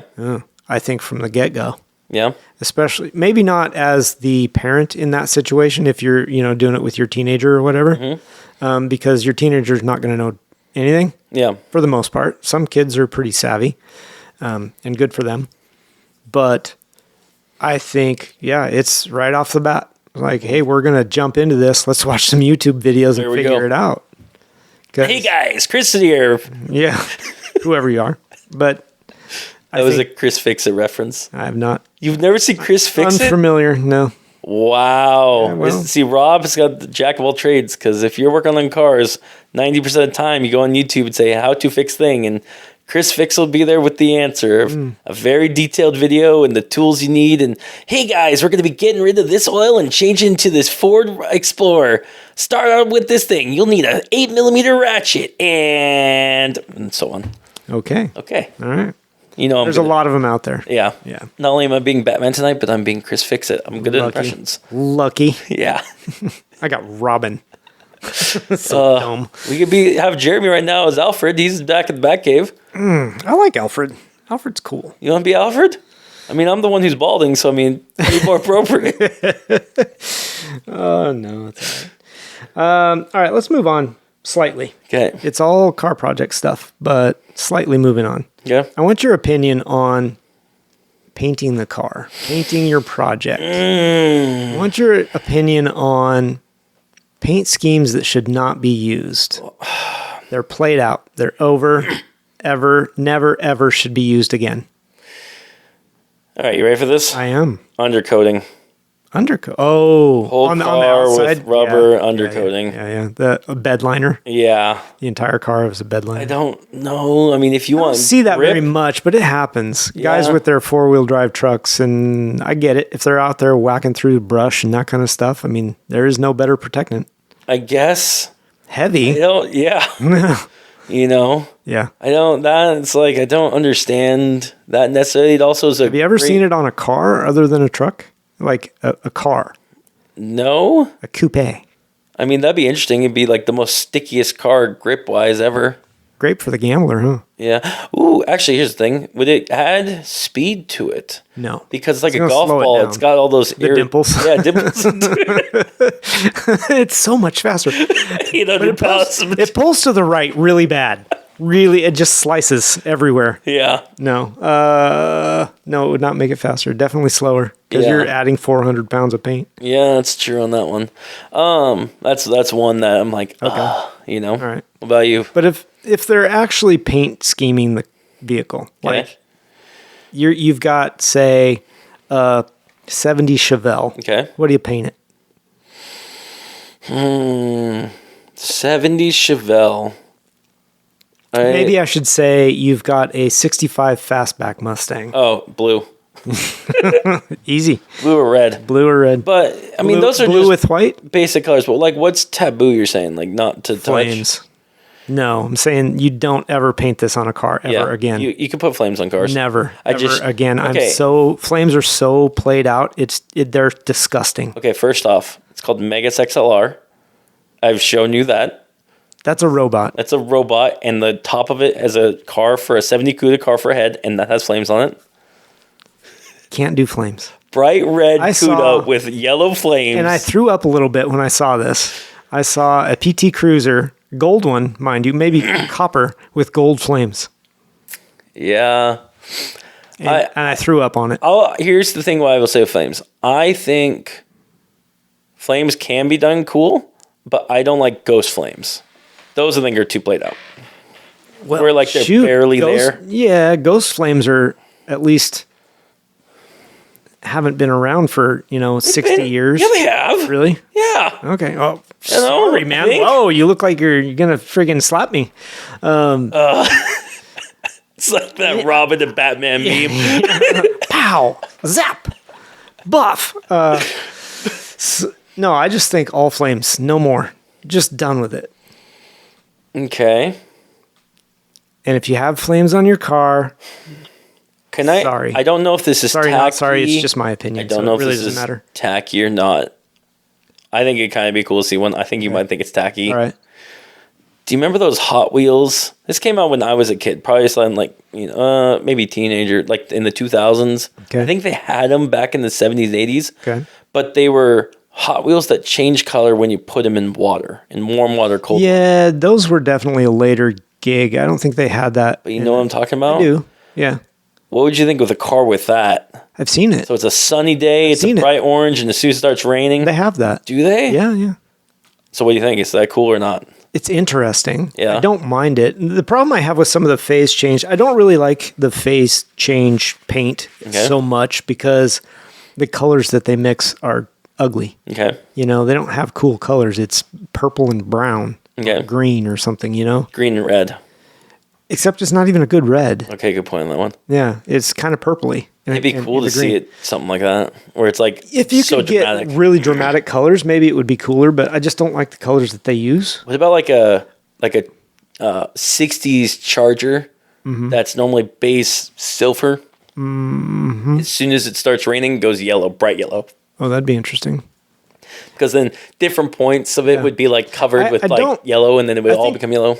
I haven't seen enough of it, so maybe it doesn't bother me, but I think that would be kind of cool. The heat color change paint. I think it's pretty interesting concept. I have seen it though, and they do paint cars with it. Okay. Yeah, I don't know. Kind of neat. Okay. It's gimmicky. I'm not super fond of the gimmicky paint stuff, but I do think that one's interesting. What about Mistachrome then? No. No. I agree with that one. Mistachrome I think is overdone. Yeah. There's, I get it. They did on the Cobra, and that was cool. That was on. I think on the Cobra was different. Yeah. When you start going to a car show and everything's got it. Right. 'Cause everybody thought it was cool, and now everybody has it. And now it's not special anymore. Yeah. And I feel like maybe that's where Chrome went. I like Chrome on cars. Chrome accents or chrome like the whole car. Chrome accents, I should say. Sure. Like on my Fiat, the year I've got has specifically, it's the only year with chrome accents all over. Oh, yeah. Very rare, a very rare option. Yeah. Like that's nice. One of our Ferraris has chrome wheels. I think it came factory that way. That one I have to check on. Yeah, I don't it think was- any Ferraris came with chrome. Well, no, because ours is one of 15, so it was a rare edition. I actually need to look at the previous model or the other. I've found 7 of the 15 so far. I need to look and see Really? if those ones. Yeah. Oh. Anyways, different story. But chrome, I think, in done right can be. But when you like pop an engine bay and it's all chrome underneath and in it's the too engine much. and stuff, no, that's been overdone. I think. Yeah. You know, you want to be, in my opinion, especially like with an engine bay, you want to see that. I will say this, a pure chrome engine is impressive to see because of someone did that. Right. But I think it's overplayed. I want to see the details on the engine that you've done. Yeah. And it's hard to see when it's a mere finish and you can't really, everything's reflective. It's like, okay, well, what am I looking at? Because like the injectors look the same as, It all blends together. exactly. Yeah, yeah. You know, I could see that. I think chrome is okay, especially if it's period correct. You know, okay. a lot of the 70s cars had chrome bumpers and chrome trim and stuff like that. And Yeah. if it's done well, I like it. But I also like it when bumpers kind of blend in. And they're painted the same color as the car. Okay. I think that's kind of cool. I like stripes to a degree on a car if they're done tastefully. Yeah. Rally stripes are still pretty cool depending. I don't really care for rally stripes on a new car. I don't think they look right. I've got a story about stripes. And then like some of the striping on like pinstriping, like swirly pinstriping, I really don't like that stuff. I understand that it takes talent to do that, especially freehand. So It doesn't mean I like it. pinstriping. Pinstriping. Pinstriping. So I think, like for example, on the Excursion or like on like the early factory like 2000s cars or whatever, where you have that small line that goes through, I think actually does decent because it gives lines to cars. But Yeah, I when you think start that's getting the okay. swirls and everything else Right. mixed in and going a little bit overdone, I'm with you. Yep. racing stripes. Oh, Okay. I've got a story on that one. Well, clarify what racing stripes you mean. Down the side, down the hood. Down the hood, across the So, back, into the rallies. You know, yeah, rally stripes. Okay. So my mother used to own a decal company. Okay. And one of the things that she'd do is she put stripes on different cars and whatever, Mm-hmm. So she told me for a week straight, she's got a big surprise for me. We get a big surprise. I'm like, okay, what's up, And she's like, okay, so here's the surprise, day of my birthday. I'm so excited. She's like, okay, I've been waiting all week to tell you this.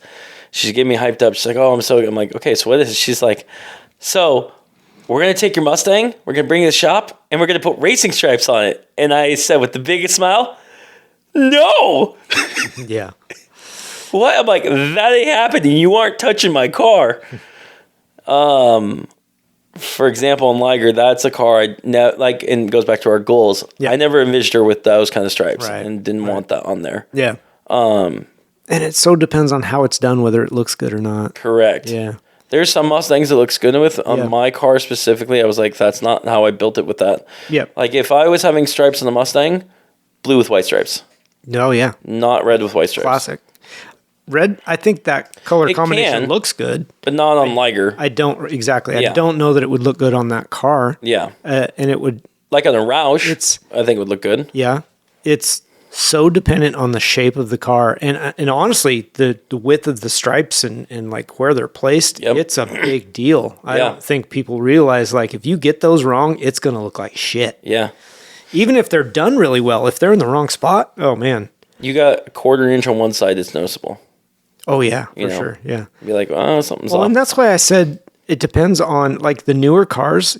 I see the new C8 with those rally stripes on it. I think it looks terrible. They just look stupid. They're too thin. They come to a point at the front of the car, which looks dumb. I just don't. I'm gonna disagree. Yeah, you think they look okay? You Well, like? here's I think when it's certain color combinations do right. Yes. Like, here's one that I didn't realize was Joe's. Yeah. The fact are that hard he to went see. really subtle silver on a white car.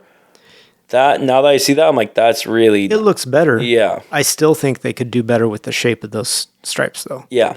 And I've seen blue ones, blue cars with the black stripes, and I'm just like, no, man, it does not look good.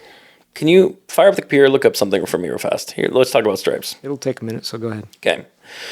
One I've always been controversial on, if I don't understand if I like it or not, is the 2004 Ferrari 360 Stradale Challenge. Is that what you want to look up? Correct.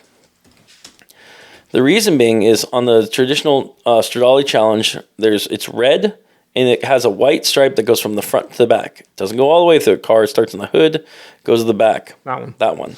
Yep. And it's, as you can see, it's white, but then has the Italian flags go onto it with red and green onto it. Yep. So there's been, I know one car done it. I think I've seen a couple more with it, but there are people in the club who have actually taken that stripe and extended all the way down through the front bumper. Mm-hmm. And I don't know if I like the car looking like that or looking like it is factory there. Yep. Because that is a different stripe. And I think it looks actually really decent. Now, the one thing I was asking is, I don't know if I'd like it extended all the way to the bottom of the bumper. Mm-hmm. And that goes with placement of the stripes. It does, yeah. You know? Yep. I'm okay with this one. It doesn't actually look that bad. The red and green stripe, I understand why it's there, and the color, I understand that.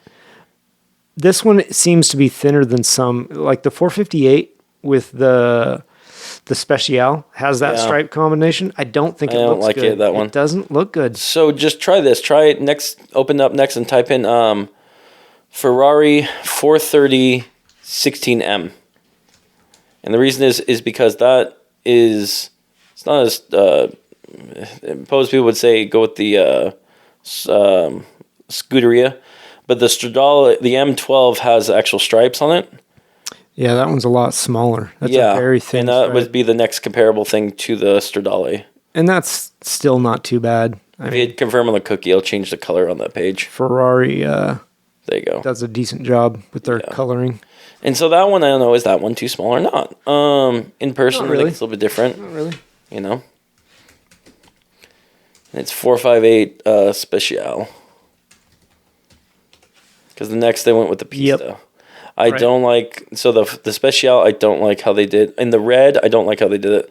The yellow, I don't know how I feel about it, but Yeah, I'm not a big fan of how they did that. Yeah. I think it looks funny. I think, And then what's with this one? I don't know which one that one is. It's a Special. So I would say when it comes to Ferrari, if you're controversial on stripes or how they should look, do some research onto any post 90s Ferrari. They have a plethora of stripes they're trying on This is every the one I don't like. Yeah, on every generation of Ferrari. And there'll be some that look amazing and some that don't. And that will give you, our listener, or you, Rob, or anyone who's, on this, an idea of like, that's where stripes should be and that's how it should be done. Or, you know what, that's stupid. Why would anyone do it? Well, and it's everybody's opinion, right? It's just how you feel. Does it make you cringe? Well, the reason, Or are you like, oh, that looks really good? Well, the reason I was saying specifically Ferrari is because, like, most time, if, for example, rally stripes, Yep. 2 lines go in front to back car. That's what a rally stripe is. Okay. Ferrari does the same thing, but they change shapes of it. They change width. They change whatever. Traditionally, on like a Mustang, a Camaro, or a Hellcat, or whatever, or Challenger, they all look the same going Beautiful. through. 72 Chevelle blue with white rally stripes. Yeah. The stripes are huge. They're like 10 inches wide, 2 of them down the middle of the hood. They outline the shape of the hood. That's perfect. Yeah. Yeah. Same, you can do it red with black stripes. God, that looks good. I think the best car. What do you think the best car is for stripes? I know my think it's the 70s era Chevelles, Camaros, even the Mustangs, if done right. 1962 AC Cobra. With stripes? I'm not sure I've seen one with... I'm sure I have. That is the most iconic car, in my opinion, with 62? stripes. Yep. All right. I think it's 62. AC Shelby Cobra. Iconic Shelby blue with white stripes. Oh, yeah. Yeah. Oh, look at the blue with orange, though. You can't beat that. I do like that. But yeah, the iconic blue with white stripes, Yeah. I think you can't beat that. That's true. No, that's a really good look. They did a good job with that. Yeah. Okay. Well, So we went on a rabbit hole. So other paint. it was. Yeah, the They're- paint. The question was what shouldn't be done, and I've got one that Flames shouldn't be is done. my biggest one. Go ahead. Cartoons and anime women on cars. You don't like that? You like anime though. I do.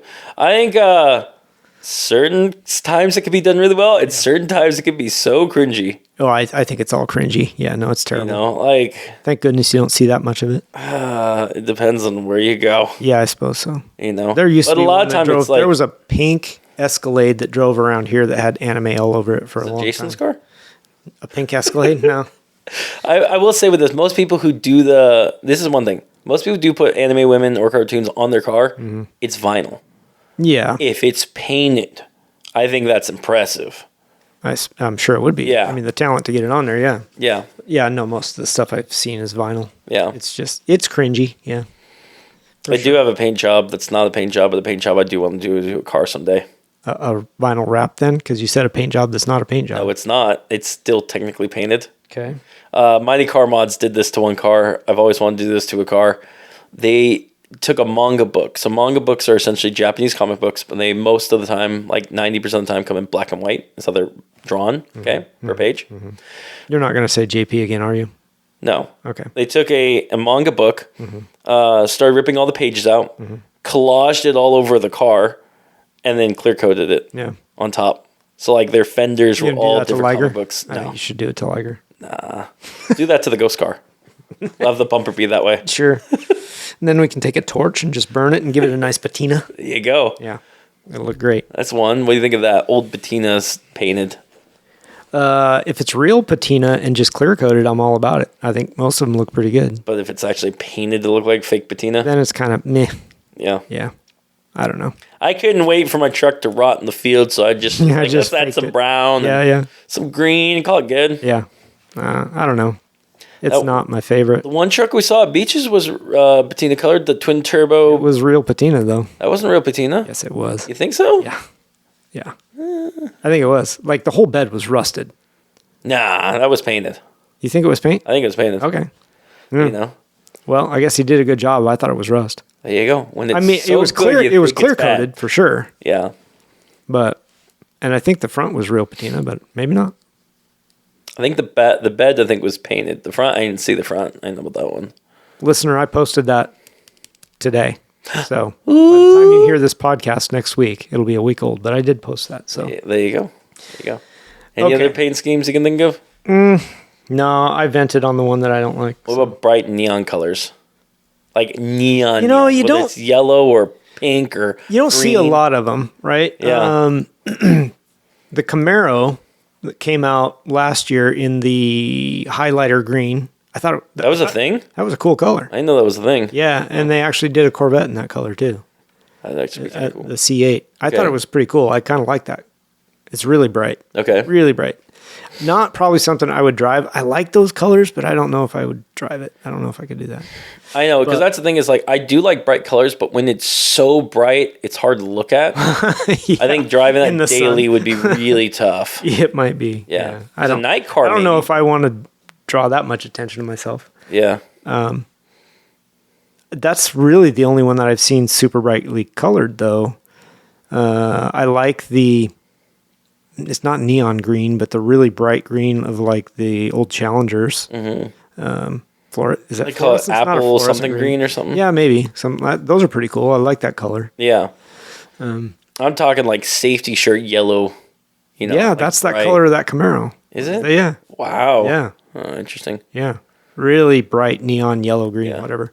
What about this new trend that this one company's trying to go with? They're making everything just stainless steel. I think it's a mistake. I mean, unless you're building a DeLorean, that's the only car it works on Yeah. is a DeLorean. Yeah. I don't know. I couldn't do it. I will say this though, with those stainless steel cars, I really want to see one because people have done it, polishing them to a mere shine. Yeah. I haven't seen it wouldn't in mind person. seeing one just to see what that work was done. You know, You've seen pictures of it, right? I've seen pictures of it. Yeah. I also think it's dangerous as all heck. Oh, heck yeah. Because if you got a mirror, they can't see you literally coming. Yeah, that's got to be a weird sight for sure. Yeah. Let's talk about interiors then Okay. for project cars. Like, Okay. Now we just sit be back. in the careful. chair. Just be careful, mister. Okay. All right. Okay. So, for a project car, Mm-hmm. and I know that you're partial to Liger and how you want that one done. So, I need you to step outside that box. Okay. Okay. I am. So, if you were doing the ghost car Mm-hmm. and you were going to make it a road car, what interior would you put in it? So we're going from ghost car to road car. If you're using that particular platform and you Okay. were going to make it a road car, because it's going to be a race car, so it doesn't matter. Okay. Right? But what type of interior would you use for a road car that you're building? Doesn't have to conform to factory. Doesn't have to say it's a resto mod, right? What would be your favorite idea for interior? I'm going to have to do this in steps, I think. Okay. So the first, I think the most important thing with any interior car that you work with is got to be your seat and seating position. Never mind the position, just what material would you use for the seat? Leather. Okay. I think it feels good. You can have it so they're heated and cooled. You can change the firmness of it depending on what you have. Yep. It doesn't stain. At least as easy as cloth. Yep. Some leathers, whether it's fake or real or stuff, you can change the abrasiveness of it. You can change the stitching pattern, which will give you harder and softer at certain locations, as well as like you won't feel the leather on it because it's crunched up, or you will feel it because it's pushed out. Right. That's the first thing I would use on that one. Yep. For comfort. Yep. I think ultimately when it comes to a road car, you're spending most of your time in there, so that feels going to be the most important thing to you. Agreed. Okay. So, and the reason I don't say seating position, because it doesn't matter for this conversation. Okay. Because I know you're very specific about that, and everybody should be. It Yeah. should fit the way it should fit you. Well, but that's this what- conversation, it doesn't matter. Well, the only thing I'll say and touch on this real bit is because you're spending so much time in there, you just need to make sure you're comfortable or at a position that you're for whatever you're using for, whether it's race car, truck, whatever. Yeah. That's yeah. I'm just talking about finishes, though, right? Yeah. And I agree, though, for comfort wise, Yeah. how it sits, how you sit in it is important. Yeah.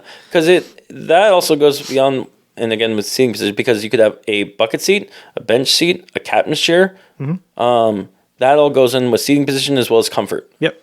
So that material. needs to be, And material. Yeah. So what do you think of the Alcantara materials? I haven't had a lot of time around that. I don't personally like it. Why? Like, so most of the time if I felt it was on a steering wheel, right? Yeah, they use it a lot on sports steering wheels. I don't like it on steering wheels because when I have a steering wheel in my hand, there's times I like to.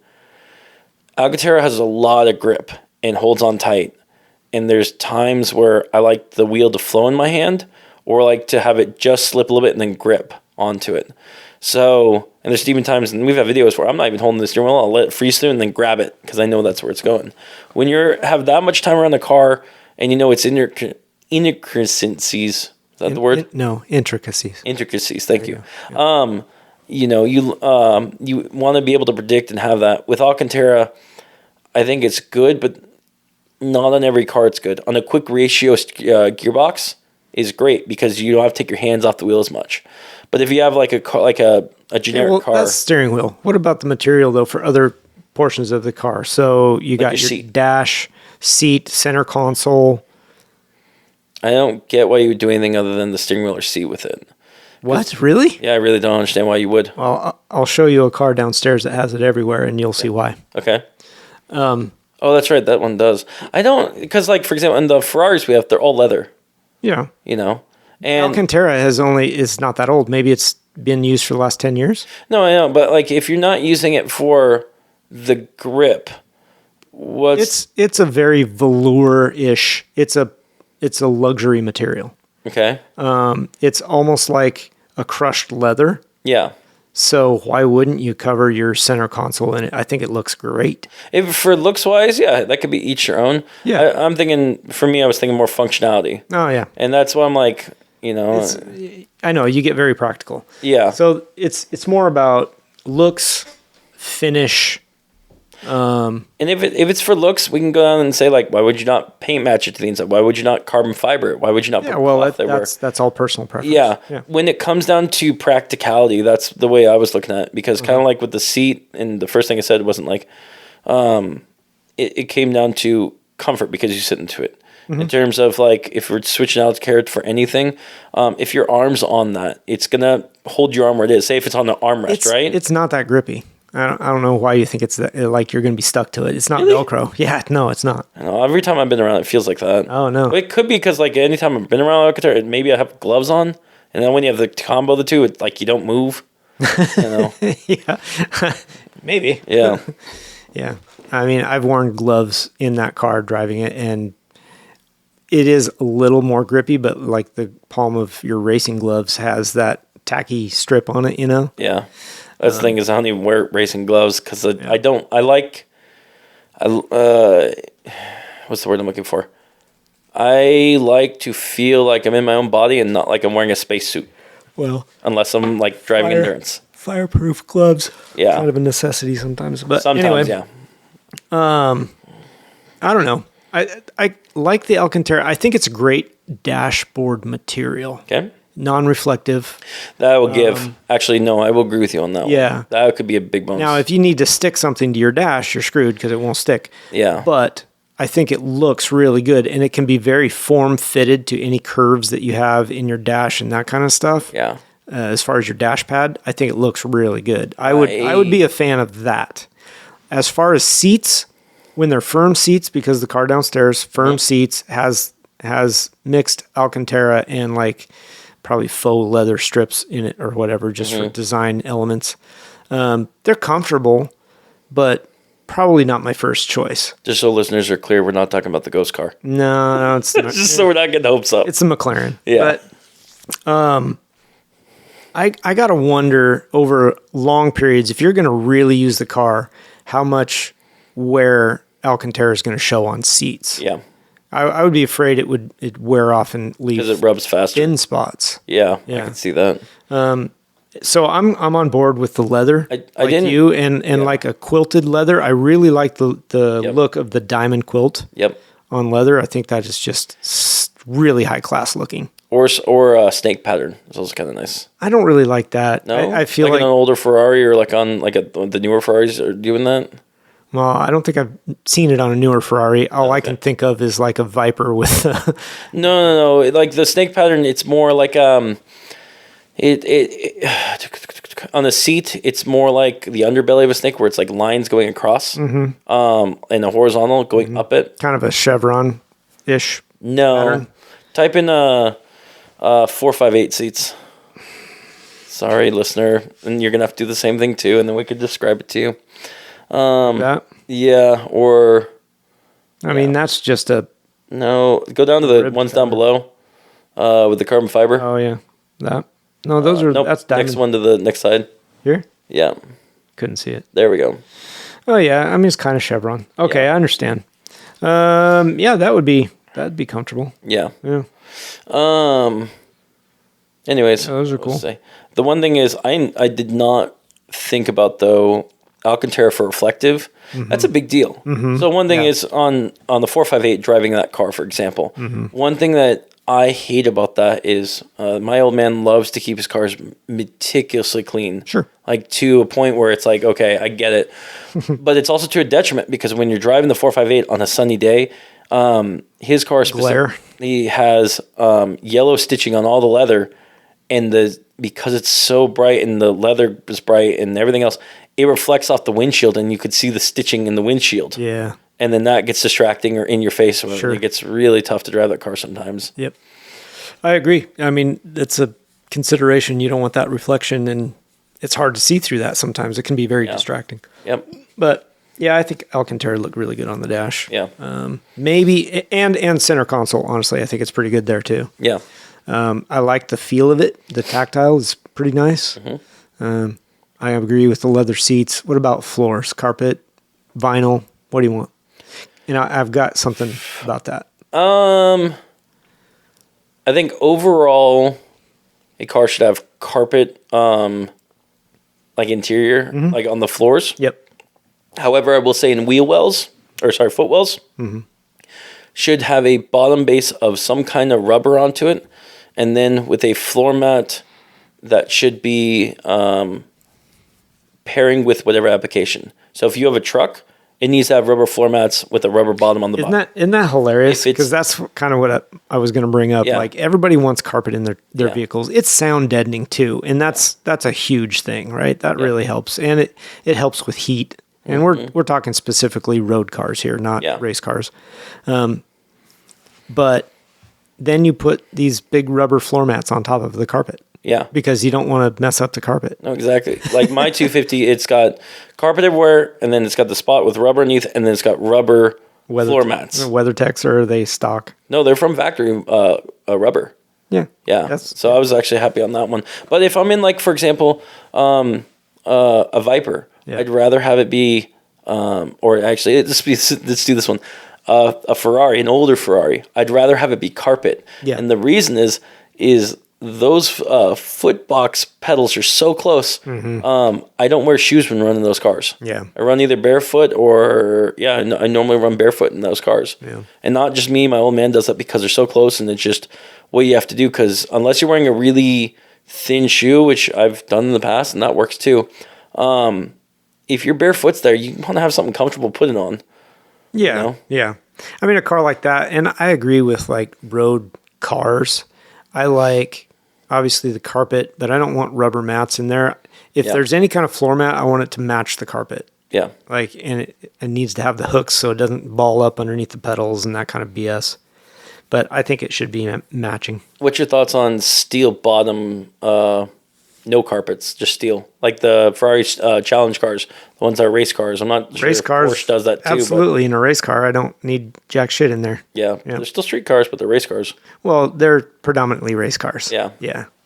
No, I agree. Like, I don't want that stuff in there and getting in the way. Obviously, my race car still has it, but whatever. And then what about the opposite? Pure rubber everywhere, like on the Jeeps, so you could wash them out. Or the Broncos. Utilitarian. Yeah. You bet. Absolutely. Yeah. Yeah. So easy to keep clean. Yeah. Yeah.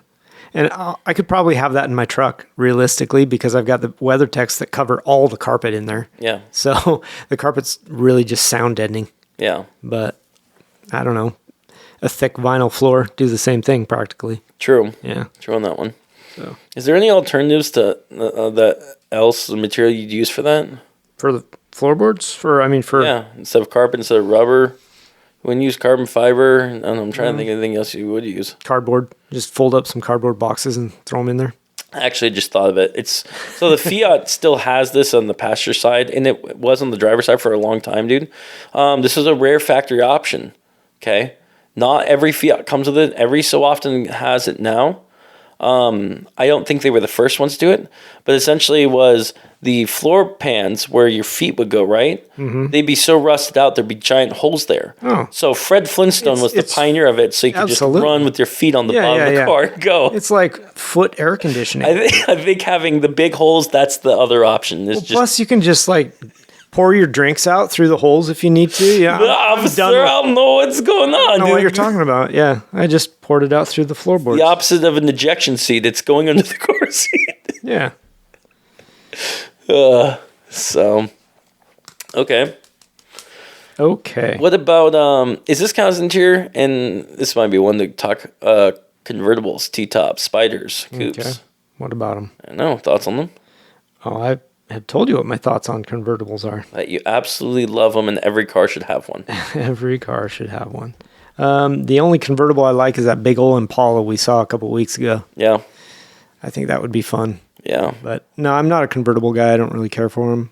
I think as a road car, it's different. That's one thing is my own, and we've talked about this, I think. Yeah. But it's nice when you have a car that you don't drive on daily. You drive it like once a month, drop top down. It's a nice sunny day, go for a drive. And I think it's a whole different experience in the car that you have for just dedicating the speed to go on the track and go fast. Yeah. Yeah. Yeah, it's different. But I don't know. I mean, as far as interior options, though, is there anything different that you would have in that, in a convertible that... Yes. What? Well, you have your... Everything's waterproof. Well, first off, everything's waterproof. Lights. You'd have dedicated lights in there where sometimes it wouldn't be in there. Sunroof. Sometimes there's glass and not. I was thinking the opposite direction. I'm like, dedicated lights in a convertible? Where do you put them? Yeah, Where's that's the other thing. In the dash, you just have some spotlights. So, like on the Mustangs, they have the lights built into the Mirror? No, above where the center console mirror is, the center mirror. Yeah. And so they're on the windshield. Yeah. And that's how they go back. Okay. Instead of actually on the roof. Right. Yeah. Yeah. I don't know other options. But otherwise, I mean, convertible doesn't really have anything different in it than a standard car would. Ejector seat. Except for a noisy roof. Yeah. Flaps around, doesn't hold heat in. Sometimes. Yeah. I Yeah. don't know. Yeah, not my thing really. Okay. I don't know. I was just thumbing through my notes and I was like, oh, I had a whole bunch of notes about maintaining your motivation to work on your project. And that's funny. Well, We're going to talk about that one? we did. Okay. There you go. Yeah. Get a friend. Push you. Push you. Yeah. Get somebody that will crack the whip on you and make you finish your project. Yeah. Take it in small bites. Mm-hmm. All right. There was something else that you... Oh, I know. Mm-hmm. There was two other things we were going to talk about. No, there's 3 movies in the series. Of what? JP? Technically 6. Too many. Too many. They should have stopped with one. It would have been a cult classic at that point. Not getting into it. I know, because I've got so many. Not doing it. Okay. No. You wanted to touch on the race season. Yeah. We're nearing the end of it We are. for this year, for 2024. Yep. There's still some races left, Yep. but racing in the Northwest typically is a spring, summer, and a little bit of fall. Yeah. I mean, I think there's a few clubs that'll run in March, providing the weather shapes up. Correct. But that can be really iffy. Once and we'll run into late September. There might be an event or two in October. I know some clubs have some in October. Yeah. But it also depends on the weather and depends if even participants want to be out there. Yeah. It gets thin. Doesn't matter if you're on the big track or on an autocross. No, it gets thin. Yeah. Yep. You know. So for our club, though, September, we kind of touched on that last week. whatever it is, 13th or 13th, 14th or 14th, 15th, something like that. 13th, 14th of September. Yes, I can double check that. It's 14, 15. Okay, that one. Okay. But yeah. Friday the 13th's coming up that week. Oh, that'll be a fun one. Oh, gosh. Stay off the roads. Oh, golly gee. Golly gee, Wally. Yeah, I don't know. You said you kind of wanted to touch on... I wanted to know what you thought of this season so far, Rob, with how your season's been going. Didn't know if you want to know more. Really good. Like, in general, like, how you think your car's been going? How do you think you've improved as a driver? The upgrades you've been doing to your car, how that's been affecting? Like, what this year do you feel has been different compared to every other year?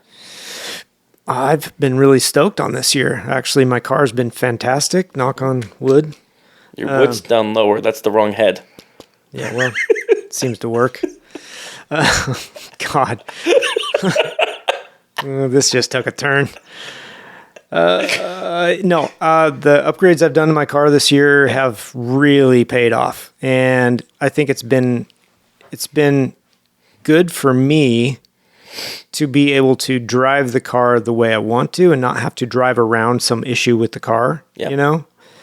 It's doing what I think it should do, which is super helpful. You can go a lot faster that way, you know? Yeah. My finishes have been great. I have not got top time of day yet this year. I was hoping I would this year. It may not happen, especially with Tim, because he just managed to edge me out by 100th of a second every time. He's a fast driver.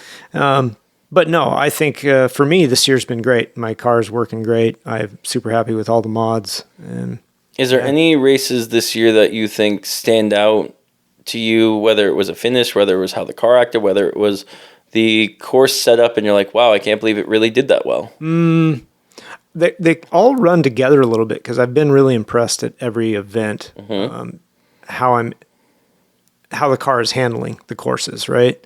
Probably one that does stand out is one of the early events with the wing being the first event or two that I ran with the wing.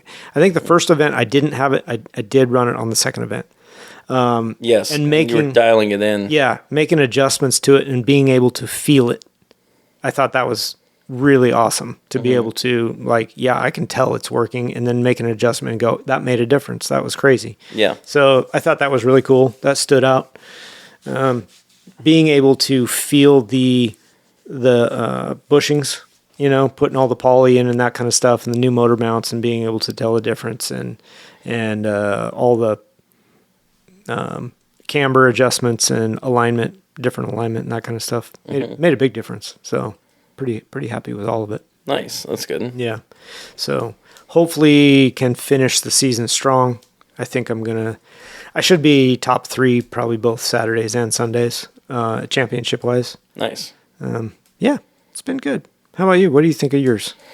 I think this season was interesting with Liger. The beginning of the season, we had a lot of discussions where we were trying to figure out why she felt like she was lacking in power. Yeah. And I think we dialed that down to the differential, Yeah. which is also weird because later on, I'd say like literally at the halfway point, I didn't feel that was there anymore. And I think it's because early on we had a lot of courses that were set up where you would lose all your power and then have to accelerate out of them, whether they were hairpins or really tight slowdowns. And that's where you felt it in Liger. Yeah. And so that put me at conflict. It's like I do need to swap to the 410s that we talked about. But also I was like, where she's set up now for the later end courses, how we set them up is where I think why I wasn't noticing her when I swapped the transmission originally, because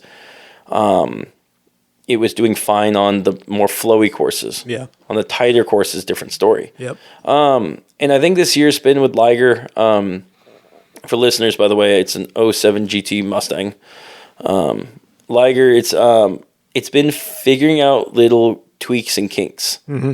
You know, whether it was that, whether it was trying to figure out why the brakes are overheating, trying to figure out the balance of the tires, swapping over, even just going from 275 to 295. That was it was a huge noticeable difference. Yeah. It's crazy that little, half-inch difference in tire width. Yeah, and the fact is the wheels are in for 315s. I can't even imagine when we go into those jumps. Yep. I shouldn't say, wheels are in, not tires yet. Right. You know, and it's kind of just been dialing it in, and I think again, going back to sending a go for it, because like Liger, I have an idea of where I want her to be at, and putting those small upgrades changes that goal. Like where still I'm like, okay, this is where the factory car should be, but now performance wise, I'm seeing where I want the car to be. Yeah. You know, Yeah. and trying to get everything to work right, make that whole orchestra where not the violins are too loud, the drums too loud, where everything, the engine, the brakes, the transmission, everything's working as it should be, and making a harmonious art and music. Right. Yeah. And that's been this journey for racing. I think as a driver, I think I've done okay. And the reason I bring I this, think you're doing really good, actually. thank you. Yeah. But I think we had a race where, and we talked about this, where I went, actually we haven't talked about, where I went to an Advance event. I did 10 laps. Okay. Every single lap was 61.5, That's right. 61.8, 61.2. Remember you telling me about that. It was all consistent. Yeah. I think it was like on the 10th or the 12th lap or something, I finally got a 60 down. I'm like, I'm done. And that's one thing I've noticed as being a driver is I this year can put down very similar or very consistent times. Yeah. And my hardest part is trying to get beyond my barrier for that. Mm-hmm. And I've tried this year looking at different techniques, different lines, different things.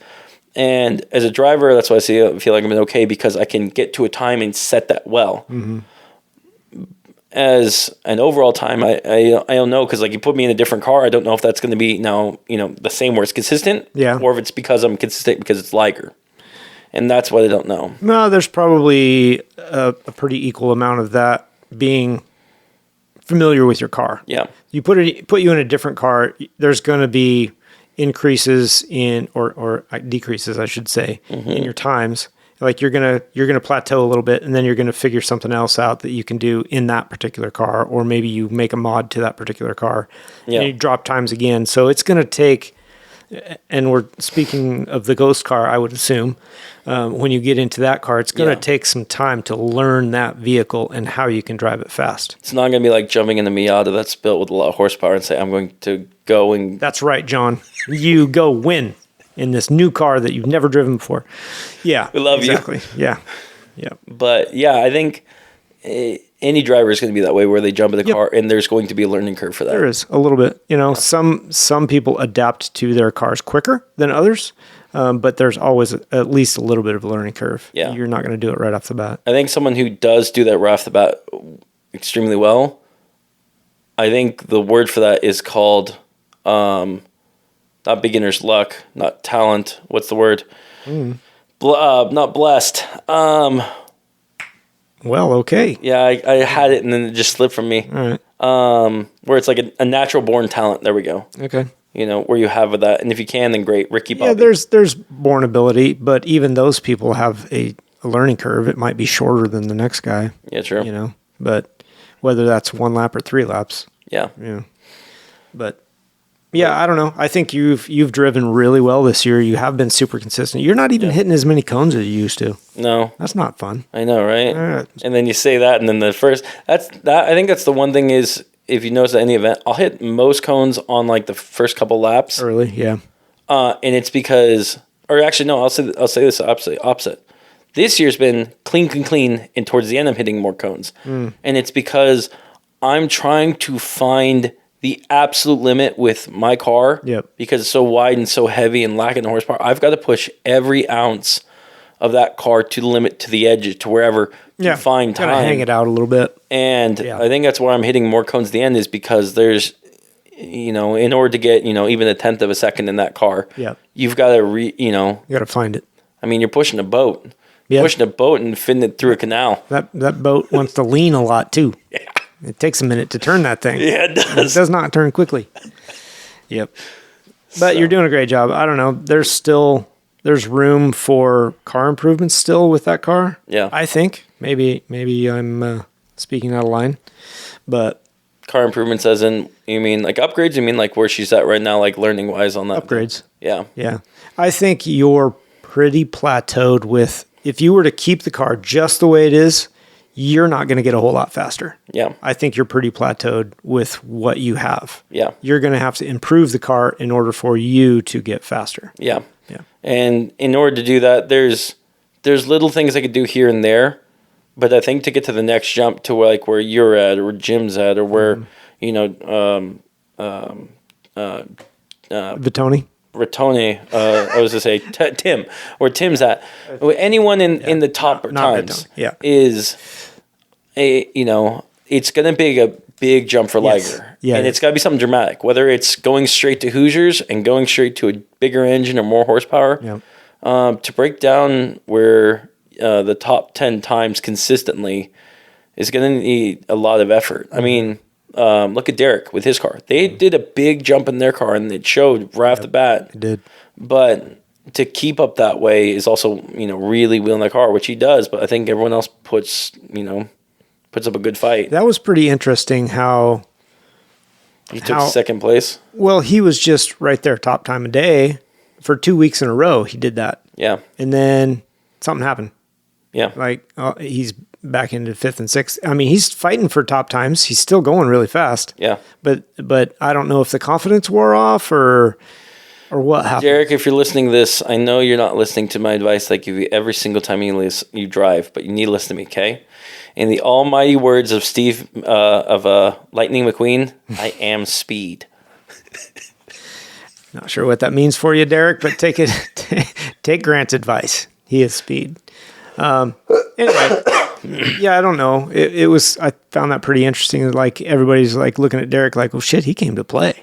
Like, And damn. Is that him underperforming, or is that everyone else seeing what he's doing and stepping their game Well, up? that's what I think. There's a little bit of that too. think it's Everybody was like, ooh, now I got to step up. I know it hit me. I had to go do stuff. I was like, I can't do this anymore. I had to fix things Yeah. because laziness got in the way and I didn't make modifications that I should have done years ago, like 2 years ago. Yeah. And it paid off. But I don't know. Yeah, I thought it was pretty cool. And you definitely are going to have to do some mods if you're going to continue using that car. Yeah. At some point, she'll get something done with the engine. I'm not sure what. Yeah. At some point. And that's not just because of Street Successes. Well, That's something I wanted to do. Yeah. And that could be 3 years down the line, whatever. But I think for gotcha. being competitive, yeah, I don't think Oh, I'm interested to see you drive the Ghost car, though. I am too. Honestly. I think that it's going to be interesting because it'll be a car that's going to take some time to get used to, Yes. for sure. Yep. But it's also going to be a car that's got such a steep learning curve to where the possibilities of where, not only Where the edges, where the limits are? not only limit, I was saying like, let's just say once the car is done and Yeah. fully built, and let's yeah. say that goal we have in mind is there, Mm-hmm. which we know it could be a top time of the car constantly of the day. Okay. Okay. I'm not saying that's what it's going to be like in a year, let's say like Understood. maybe 5 years or whatever. The fact is to get to that point and then beyond that is going to be such a shock and learning to it's because the seat time only is going to be on the track. Yeah. It's not like Liger we could do on the street. Right. And it's not something we could do in a simulator because it's Right. going to be its own thing. Right. I think that's going to be the hardest part about driving that car is learning how to drive it under a so limited amount of time and drive it well under that. Yeah. Yeah, I think that's legit to a point. Yeah. Sorry about that. To a point that you don't have to worry about that car, though. Like, Yeah. Liger, you still have you flog it pretty hard, but the Ghost car, you can just, I flog Liger hard, Drive but it. at the end of the day, I know she'll be done, she'll be perfect, whatever, because that's the car I care about. But this one, like, I don't know. You can just drive it hard and not really worry about it, right? Yeah. And you'll find the limits of either something needs changed on the car, or you'll be like, oops, spun. Guess that's a limit there. Yeah. It's not, I think the hardest part about anything, I've got a sentimental attachment Liger. If it's any other car, I've driven other cars. Probably the Fiat's starting to get there, but if it was to burn down, it's not the end of the world. Yeah. If my shop was catch fire and Liger's gone, whole different story, whole different man that's going to be on the podcast next day, I'll tell you that. Right. And I think, and that's the same with the Ghost car. puts in the wall, it's going to really suck. That's going to be a day that will suck, but we'll get it built, we'll get done, we'll get another one, whatever. Yeah. But it's not the same as, losing Liger be like losing, like a loved one or losing like a dog or someone close to me. Yeah. This will just be a race it, break it car. Doesn't matter. So I think that'll have a different mentality. So learning to drive it I think it'll be pretty easy because honestly, that platform of car is easy to drive. Yeah. They really are. They kind of do what you want them to. Mm-hmm. It is more forgiving. It's more, maybe forgiving is the wrong word, but it handles the way you would expect it to, I guess. Well, we've learned from Herbie back in action that those cars do amazing. Yeah. Yeah. They have their mind of their own. They go beep, beep, and then drive really well. They beep, beep. They do drive pretty well. Oh, I think you'll enjoy it. Yeah. Was there anything else you wanted to touch on as far as autocross season, the last few races, any of that stuff? Sorry, it was off the mic there a little bit. I think for me it's gonna be rough because this is the one year that the autocross family that we have, that's literally a family to me. Yeah. And it really sucks for me. I don't think I'll be at the last event. Mm-hmm. I'm gonna maybe be there for Sunday, try to be there, just to see people. Right. That's gonna be tough. But at the flip side, I've got an obligation that is also with my other family, and that's just as important to me.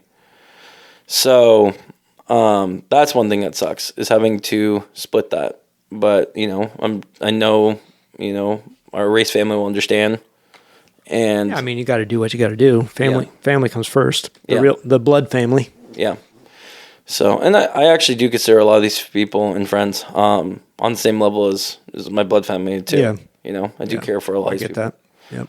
Yep. So that's one thing that sucks. But I think that's one thing beyond our racing, and that's something our listeners should also listen to, is when you have a community that you consider family that goes beyond a hobby, make time for them. Oh, yeah.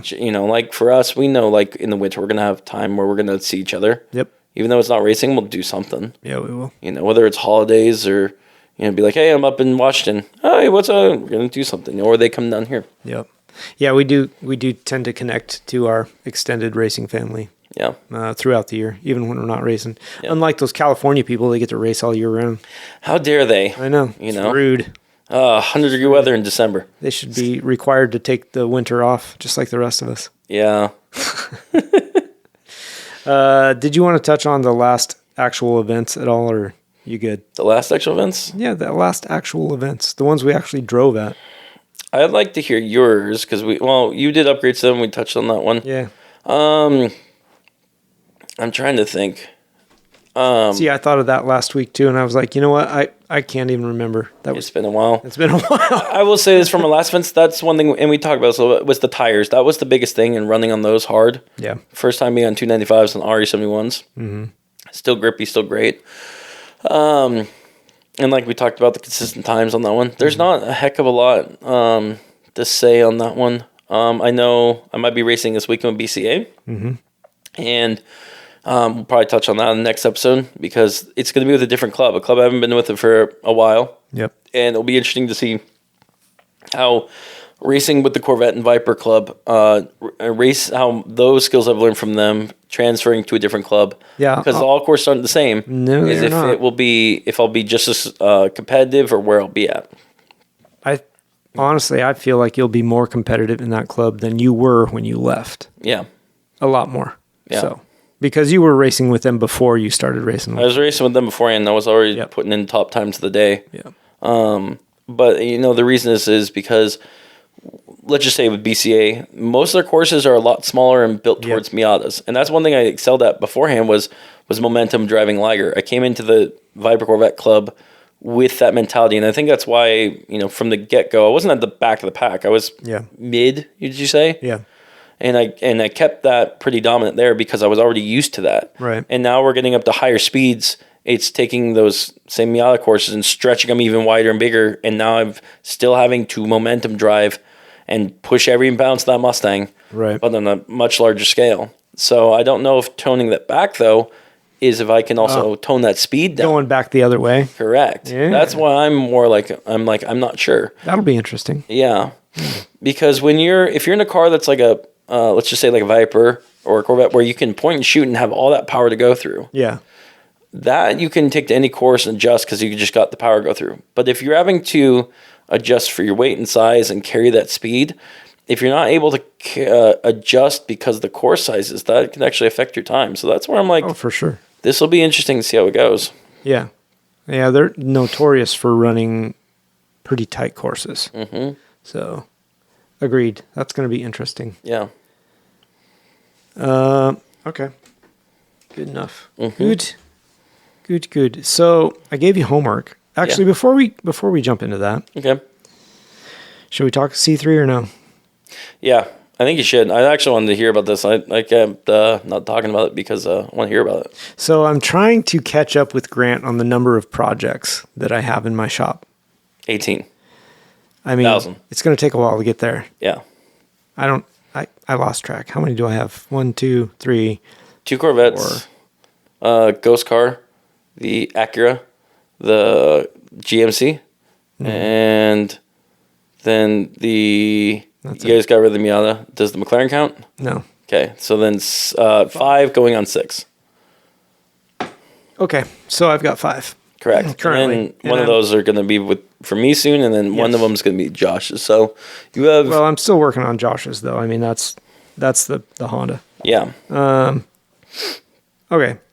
Yeah, I could almost not count the Ghost project because that's going to go to your shop. You're at 4 right now, coming on to 5. Yes. Yeah. So I found a car. You found a car. You found a car.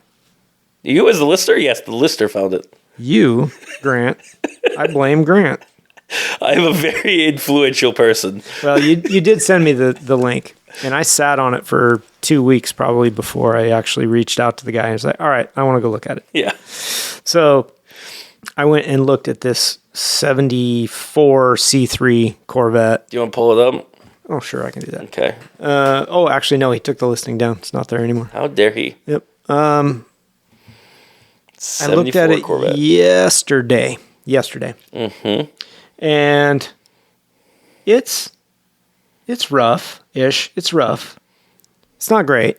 But it's a doable project. But it's a doable project. It runs. The carburetor needs cleaned out and all that stuff. It needs gone through for sure.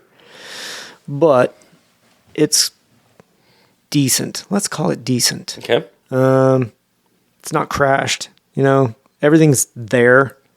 It definitely needs some TLC. Mm-hmm. But I think it's one of those projects that could be not looking good, but running within a month, really. If you worked on it fairly regularly. Which I every weekend won't. Or after work once a day? Yeah, maybe, you worked on it for an hour or two a week. Okay. You could have it running in a month. So, maybe it's going to take 8 hours to make it run roadworthy. We'll see. We'll see what it takes to really, once you dive into it, what really needs. Because it's still sitting in that guy's driveway. I don't know. Maybe driveway? Wow, I thought it was in the field. No. That's a whole nother story.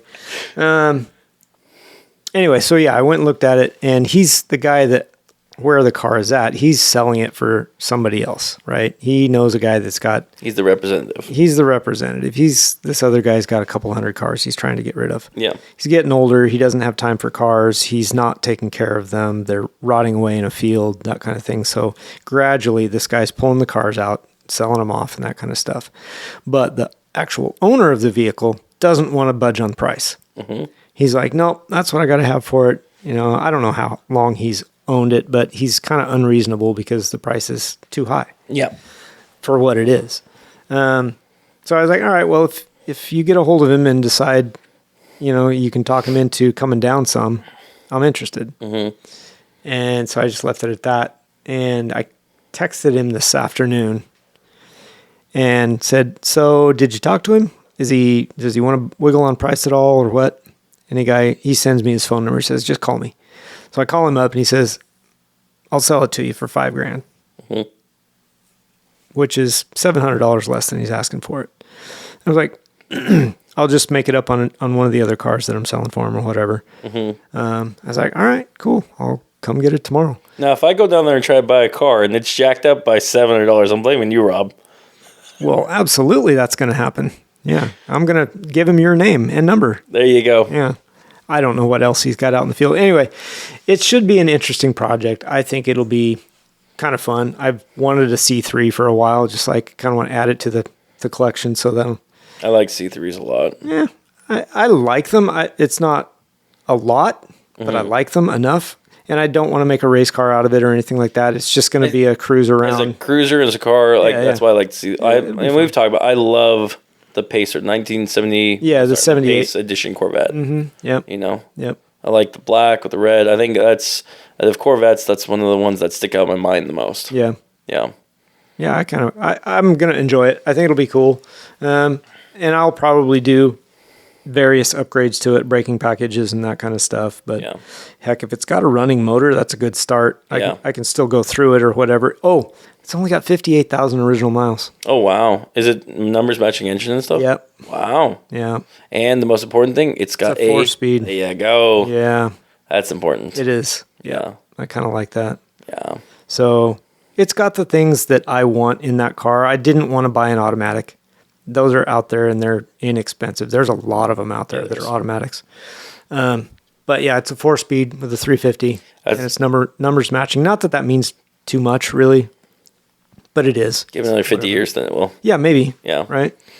So I don't know. That's going to be in my garage here tomorrow afternoon. Nice. That'll be cool. Yep. I'm looking forward to seeing that. Yeah. Do you have an idea of what color you're going to paint eventually?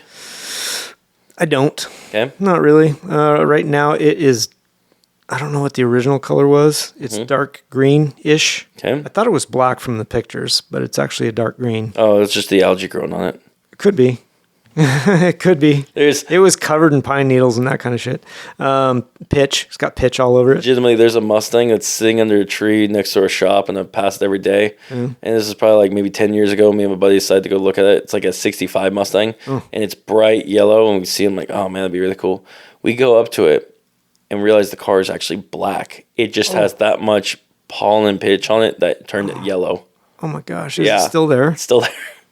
You've never made an offer on it? We tried to, but the owners of the car, because my buddy wanted it and he wanted to restore it. This was back like late in high school, so probably like 2014. And it's still there. Still there. It's been there later. since. No, it's been there since even before that. Yeah. But the guy told us his plan is it's his brother's, and he wanted to eventually restore it. And I'm like, when I saw that in person, and this was like right before going to Biotech, where I was like, this is rough shape. I'm like, this I don't even know if it's even salvageable. Right. You know. Yeah. Because But that's sad to see something like that right away. Yeah. Yeah. So yeah, I don't know. I think this thing's got a few layers of paint on it, just from like one of the cracks I could see in the rear bumper cover. A couple of layers. One was red, one was white. Next one's blue. I didn't see any blue. I don't think. Maybe black. Maybe it was just primer. I don't know. I don't really know. I don't really care. It's fine. Whatever. I'll drive it the way it is for now. Okay. Should be fun. It does have a title. That's something. That's a big thing. That's a big thing. We'll have an episode we need to talk about titles, lost titles. Oh, my goodness. I get asked that fairly often. I've had experiences with that, with buying cars. Well, yeah, but Untitled Car Project. Yep. I get that question.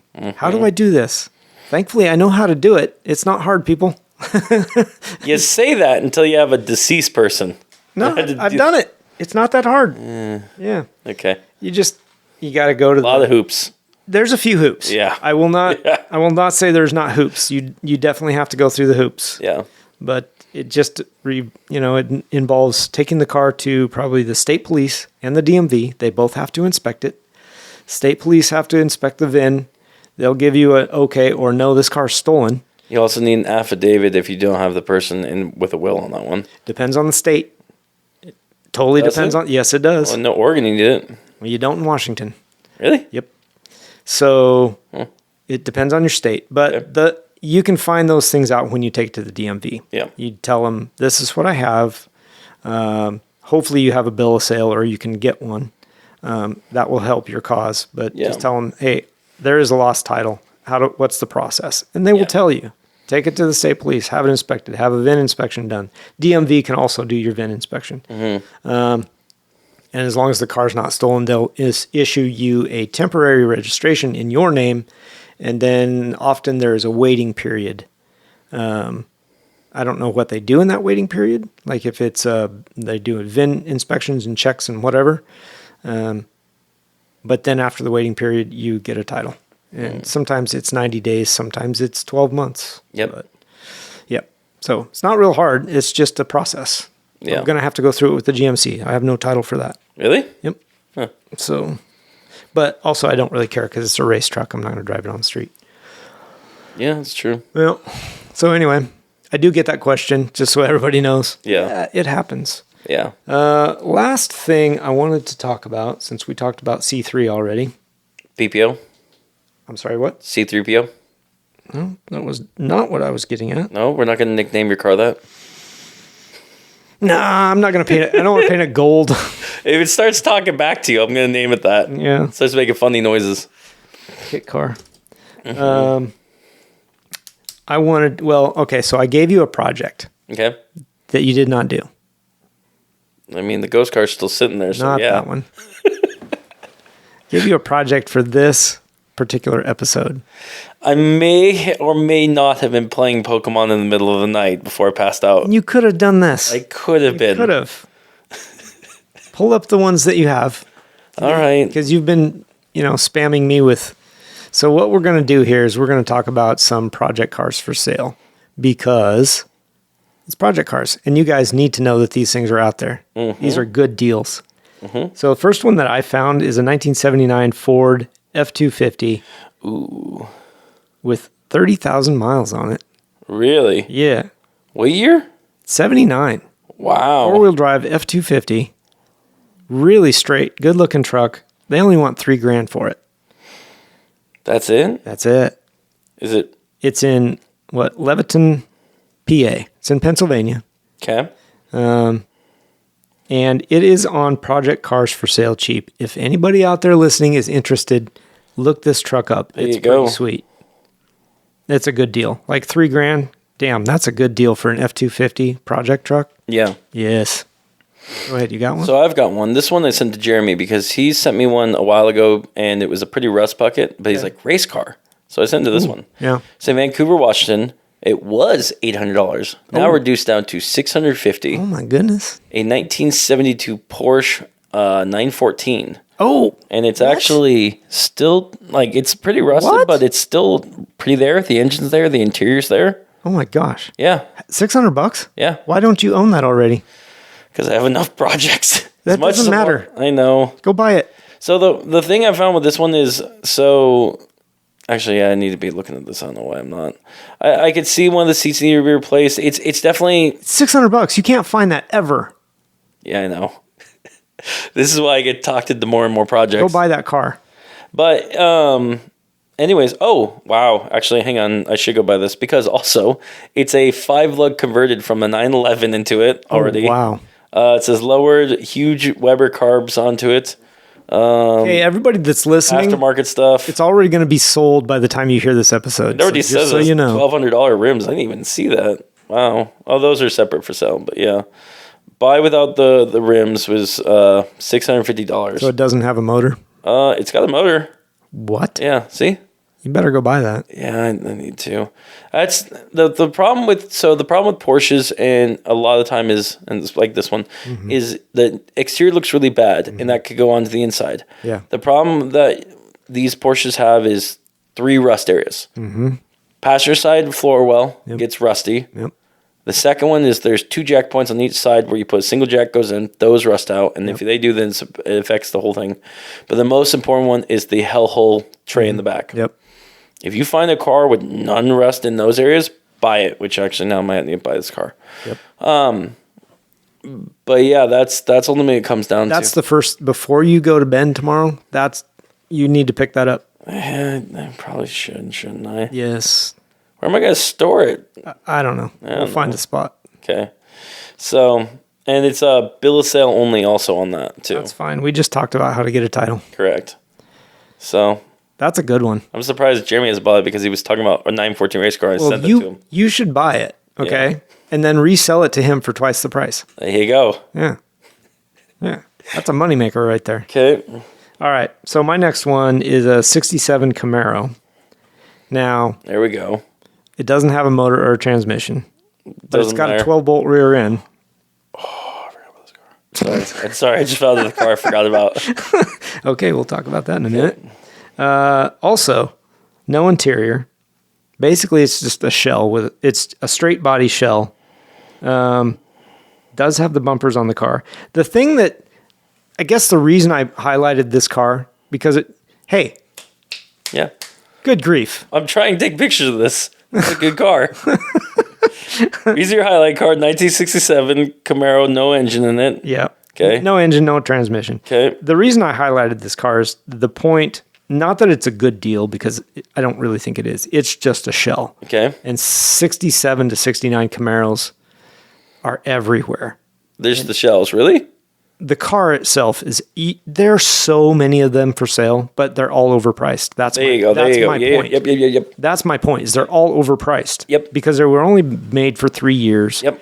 They're seen as rare, but they're not. They're everywhere. I think they're the best looking Camaro too. Well, they're a lot of great people- looking car. Great looking car. I also like the second gens though, but Yeah. that's another conversation. So this is basically just a rolling chassis. Mm-hmm. It appeared to have some rust, but the pictures weren't super detailed. Hard to know exactly what's there. They want $6,800 for it. It's out. It's out probably in get for Canby. $6,000? It's in Canby, Oregon. Yeah. You can ask for $6,000, Hmm. but say you could, you're getting a shell for $6,000. Okay. Is that a good deal? I don't think it is. For a 67, Is there an Camaro? interior or no interior? No interior. It is a shell. That's tough. It is I tough. think, here's my thing why I think it would be worth it. Mm-hmm. If you were doing circle track racing with it. Oh, what a waste of a car. I think that would be a good spot for it. If you don't have the money for the It's interior a of the straight engine. car, though.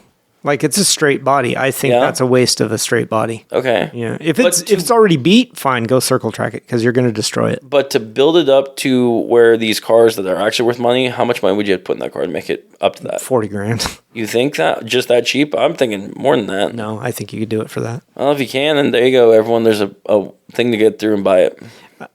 I think actually you could do it less. I don't think it would cost 40, but it would. Powertrain alone is 20 on the low end. I think you can get away with LS swapping it for like $3,000. No, it'll Put be some more. Woodwell brakes on it. It'd be more than that. Think so? Yeah. Because you got to put LS plus transmission plus all the electronics. Did any Camaro come with like the same as was like the second gen Camaro? Was it just a rebodied version of that?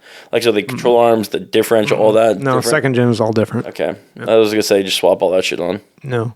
Well, I mean it's a roller, right? So it's got all that, but you would need full motor running gear. Yeah, And maybe, I mean, you can buy a wrecked something out of a wrecked newer Camaro, an LS3 or something, right? yeah. I don't know. I don't know what you could do it for. But I've never it's out really there priced for- it out, but it seems like it'd be really expensive It's too. out there for our listeners to go and be like, go look at this eyeball. Buy Yeah, it. I don't know. What do you think, listeners? Is $6,800 for a roller 67 Camaro? Is that worth it? Somewhere No there's interior? Derek saying It's got in the glass. far distance, yes. Yeah, Derek might be yelling yes right now. He might. Yeah, Be.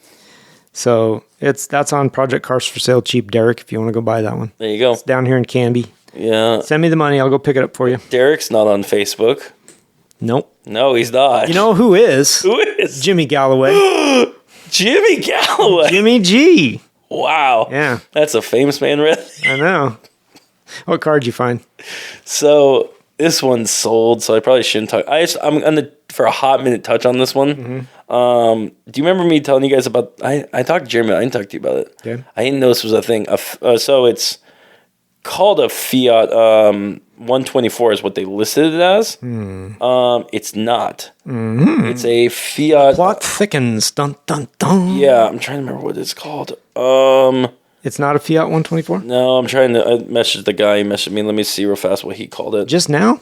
Oh, Oh, that's Marked, not it. sold. 124 Spider? No, so it's what they marked it as, but what it really is it's a Fiat 850. Okay. Okay. I thought Oh, is it this? no. That's what he said. That's an 850. No, because look at this. Hang on. Okay. Yeah. All right. That's different. Yeah. Scroll on. Maybe try 800. How about this one? That's an 850 Sport Coupe. That's it right there. Yeah, try that. So the reason what this is I always thought this car was a 124 because it looked like it. Long nose, kind of classic convertible Italian car. Yeah, there it is. Yeah. No, because it's a Spider. Type in Spider. 850 Spider. Try that. Well, the one I found was a Sport Coupe. Try 850 Spider. That's yeah. There we go. There it is. So it's an 850, 1972 850 Spider, and so it looks like a classic Italian car, big front end, red, etc. But why it caught my eye was, I thought it was aftermarket because the trunk, literally the rear trunk, has an engine in the back. Which it doesn't make sense because that hood's as long as a Viper. It really is. And I asked the guy about it. I was like, "It's an aftermarket." He goes, "Nope, that's why it's not a 124. It's an 850."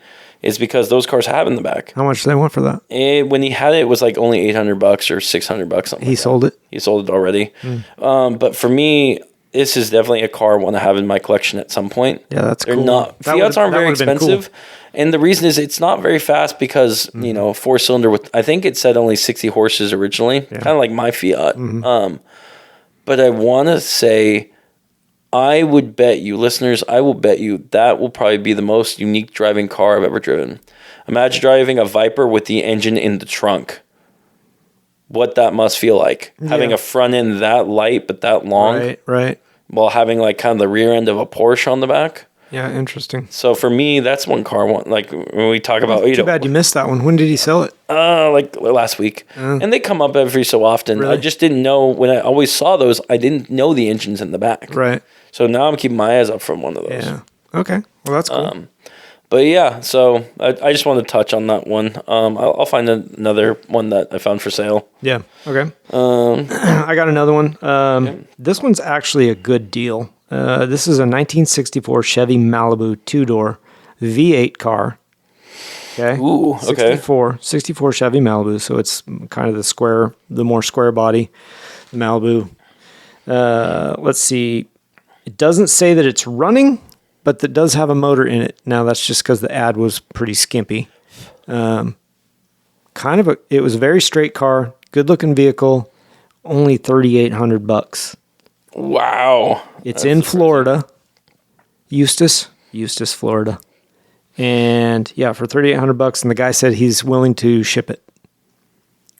So anybody that's listening, check out Project Cars for Sale Cheap. 64 Chevy Malibu 2-door with a V8. Yeah, $3,800 is a good deal for that. Yeah. Wow. Yep. Quite possibly a numbers matching car as well. Yeah, no, that's a heck of a deal. Honestly, that would be something not to pass up. If you're into the bigger Monte Carlos. The 64 is it's a short one. Yeah, it's a 2-door. Yeah, it's a 2-door. That's a smaller car. Yeah, those are sweet. That's really hard to find. Those things are sweet. Is it a 6-speed or automatic? Or not 6-speed, manual or automatic? That is a good question. I don't recall. Because if it's possibly all numbers matching and it's a manual, that's really interesting. Right. You go ahead. I'm going to look that up. Are we limited to cars, or we could also talk about engines? No, I don't care. Go ahead. Okay, so listeners, this is one I found because I was tempted to put this into Liger, and I found this. I was like, oh, it's so sweet. Where's this located? Gresham, Washington. Okay, $5,000 for a 2003 Mustang Cobra Terminator motor that's supercharged and bored out to a 5-liter. Dual overhead cam, made 500 horses and 460 pounds of torque at the wheels. And it comes with a McLeod clutch, RTX clutch. It says as well as a new flywheel. But motor's already already pulled out of the car, looks in decent shape, comes with some long tube headers.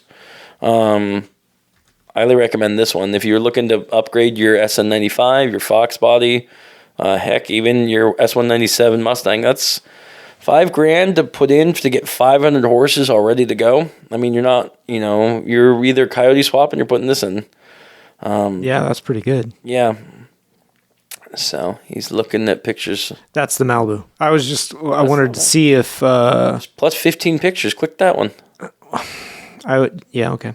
Gotcha. Then we can see. Yeah, maybe. Maybe. Because I don't recall if he had Go interior. down to the bottom. See, Look at the rust in the trunk. that's not bad. No, it's not too You bad. just bond to it. Throw some duct tape over it. Yeah. Oh yeah, that's fairly rusted right there. So it's got some rust. Yeah. It's For a called the lightweight 1964. package. Oh, yes, it is the lightweight package. So the 64 was kind of not a square body, but GTO style. a what? GTO styling. GTO style, maybe. Oh, you. And the Imperial package. If you look at the bottom, there's pictures on the bottom. I know. I want to see them all. Just stop. Okay. Our listeners can't see, so you need to explain what you're I seeing know. here. Well, I'm Brown, seeing a brown. rusty car with not much interior stuff. It's got a battery. It's got a motor. There it is. Not going to show me what I need to see, though. I just wanted to see if it was an automatic or a I manual. see it right there. Got to zoom in. It won't zoom. It's right there. I think it's a stick on the column. I think it might be a 3 on the tree. I don't think they did that. Did they? Not on these. Yeah. I see what you're looking at, though. Yeah, see? Ah, Enhance. Jesus. You got to enhance that, Rob. Can't. Print screen. I'm not smart enough. All Oh. right. Well, that's it. I'm going to find my next That's one. it. I I had to can't sit tell. down. All right. I got another one. You got another one? Okay. 76 Corvette. Okay. 1976 C3 Corvette. Running, driving, good brakes, factory AC, power windows, power steering. $29.95. It is an automatic. What's that look? I'm kind of kicking myself because this one sold. I sent it to Jeremy and you should have bought it. All right. Anyway, 76 Corvette. Actually a decent looking car. Great project starter in Burbank, California. $29.95. That's pretty good. That's a great project. Grant, you're not paying attention. I'm sorry. Jesus. No, when I send you Jesus. this phone, you're going to be like, you're an idiot. I'm like, yeah, I am. I already thought that Yeah. because of the 914, but that's whatever. It's a little bit All right. So, listener, if you're into a Corvette, a C3, because I just bought one for $2,000 more than this one, Yeah. but it's in Burbank, California. There you go. This I sent to Jeremy and it sold. I'm going to pass you the phone so you can see this, Rob, and just tell everyone my pain. I should have bought it. Oh my God. What the hell? Why? Why did you not buy this? Because he was going to buy it. Or You don't trust him to do that? Will you tell everyone what it is? Okay. 911. Old style, like 70s. What year is it? I can't even. It doesn't list. It was I sent The year. Jeremy, I don't know why I didn't think about this, but it's a 70s 911. Yeah, I was going to say it's like a 70. They sold it for $500. It $500 was bucks. someone's dad's car passed away, and they wanted $500, and it sold already. Oh man, I'm sold the first 30 minutes. I know. Well, it didn't because it was on there, but there's only one picture on it in one location. But it's like one of those that could be a fake ad. But yeah, I'm actually surprised it does say sold. Been sitting for 19 years. Dad passed, so getting rid of it. $500 takes it. Bring a trailer. Yeah, now you know. Look what I was looking at. That's why I was like, oh, I didn't miss that one. Well, somebody, if that's not fake, somebody scored big time in Salem. Yeah, Good Lord. yeah. Good So, Lord. as you can see, there's times I am scrolling internet. All us car guys like to scroll and hang on, and see on stuff, and sometimes you come across things like this. Yeah, I never get that lucky. I mean, I find enough stuff that I shouldn't buy and am buying anyway. Yeah, who knows? Maybe I got a lottery ticket that's expired past $800 million. But That would suck to find out. yeah, Damn. All right. Last one that I have. okay. 1984 Gen 3 Camaro. You need to pay attention. 1980 something Gen 4 Camaro. Gen 3 Gen 3. Camaro Berlinetta, 112,000 miles. T-tops, got the 305 in it, 5 liter. It runs, drives, needs a little work, needs a head gasket. What is this, a Subaru? It's a head gasket. What? Jesus. Needs a little interior love. It's only $3,900 in Newcastle, Oklahoma. That's a decent project. 84. I wasn't super. Well, let's see. The 84 still had the. Nope, they had a bumper cover. So they had steel bumpers. Mm-hmm. They came to a point because it's Gen 3. Yep. Did I say Gen 3? Yeah. I didn't think 84 was a Gen 3. I thought it was still a Gen 2, but it must have been Gen 3. So yeah, they've got the fiberglass bumper cover on them. Decent car though for $3,900. I think that's a good deal, Yeah. especially running. I'm looking up the. So anybody in Oklahoma or thereabouts wants a Gen 3, go for it. That's a good one. Also on Project Cars for sale. I found all my stuff on Project Cars. There you go. Shout out. I'm looking at some of the older listings. I'm seeing if this one's here or not. This one is. So I found a 1968 Corvette. Corvette, okay. There was the ones that I 68. sent you. Yeah. That we found one that had the big block. Yep. This one's a little bit more expensive than that one, which sucks. But it's also a big block. It's a project that's pretty in depth. Pretty rough, yep. Yeah. They do want. Stingray though. It's a Stingray. Convertible. It's convertible with a 4-speed Nice. and a 427 into it. Oh, yeah, that would be nice. You know. Yeah. And it's Mine's only got the 58,000 miles on it. 58,000, same as mine. What? So, yeah. It says original body, aftermarket fiberglass hood, no interior. Well, Will run. that's everywhere. It says it will run though. All right. So that's interesting. Where's that? Clean title in hand. This one is in Tennessee, Telechio Plains. Okay. They want 12,000 or best offer. If it's a numbers matching car, convertible 4-speed with a big block, There's a big block. you know, it needs some work. I don't think it's worth 12, but see what they're But there's pricing that. potential. That's exactly right. They're pricing the potential on that car. Yeah. It's not worth 12 grand. If it's all matching, maybe 8. I'd put that at. Yeah. Yeah. And it does need work, and it looks like they. Yeah, tried well, sanding with the no body and interior and stuff too. You can find that interior. It's everywhere. stuff. But like a restored one of those, what do you think it goes for? Probably like 18. 16. Yeah. 16, 18. I was saying 60. Oh, no. Like with God, no. like matching, fully restored, beautiful. Okay, I don't think so. Not yet. Not they yet. will. Maybe. They'll get that point. Now, see, the weird thing about Corvettes, and especially the C3s, is so dependent on what the VIN number said came with that car. Yep.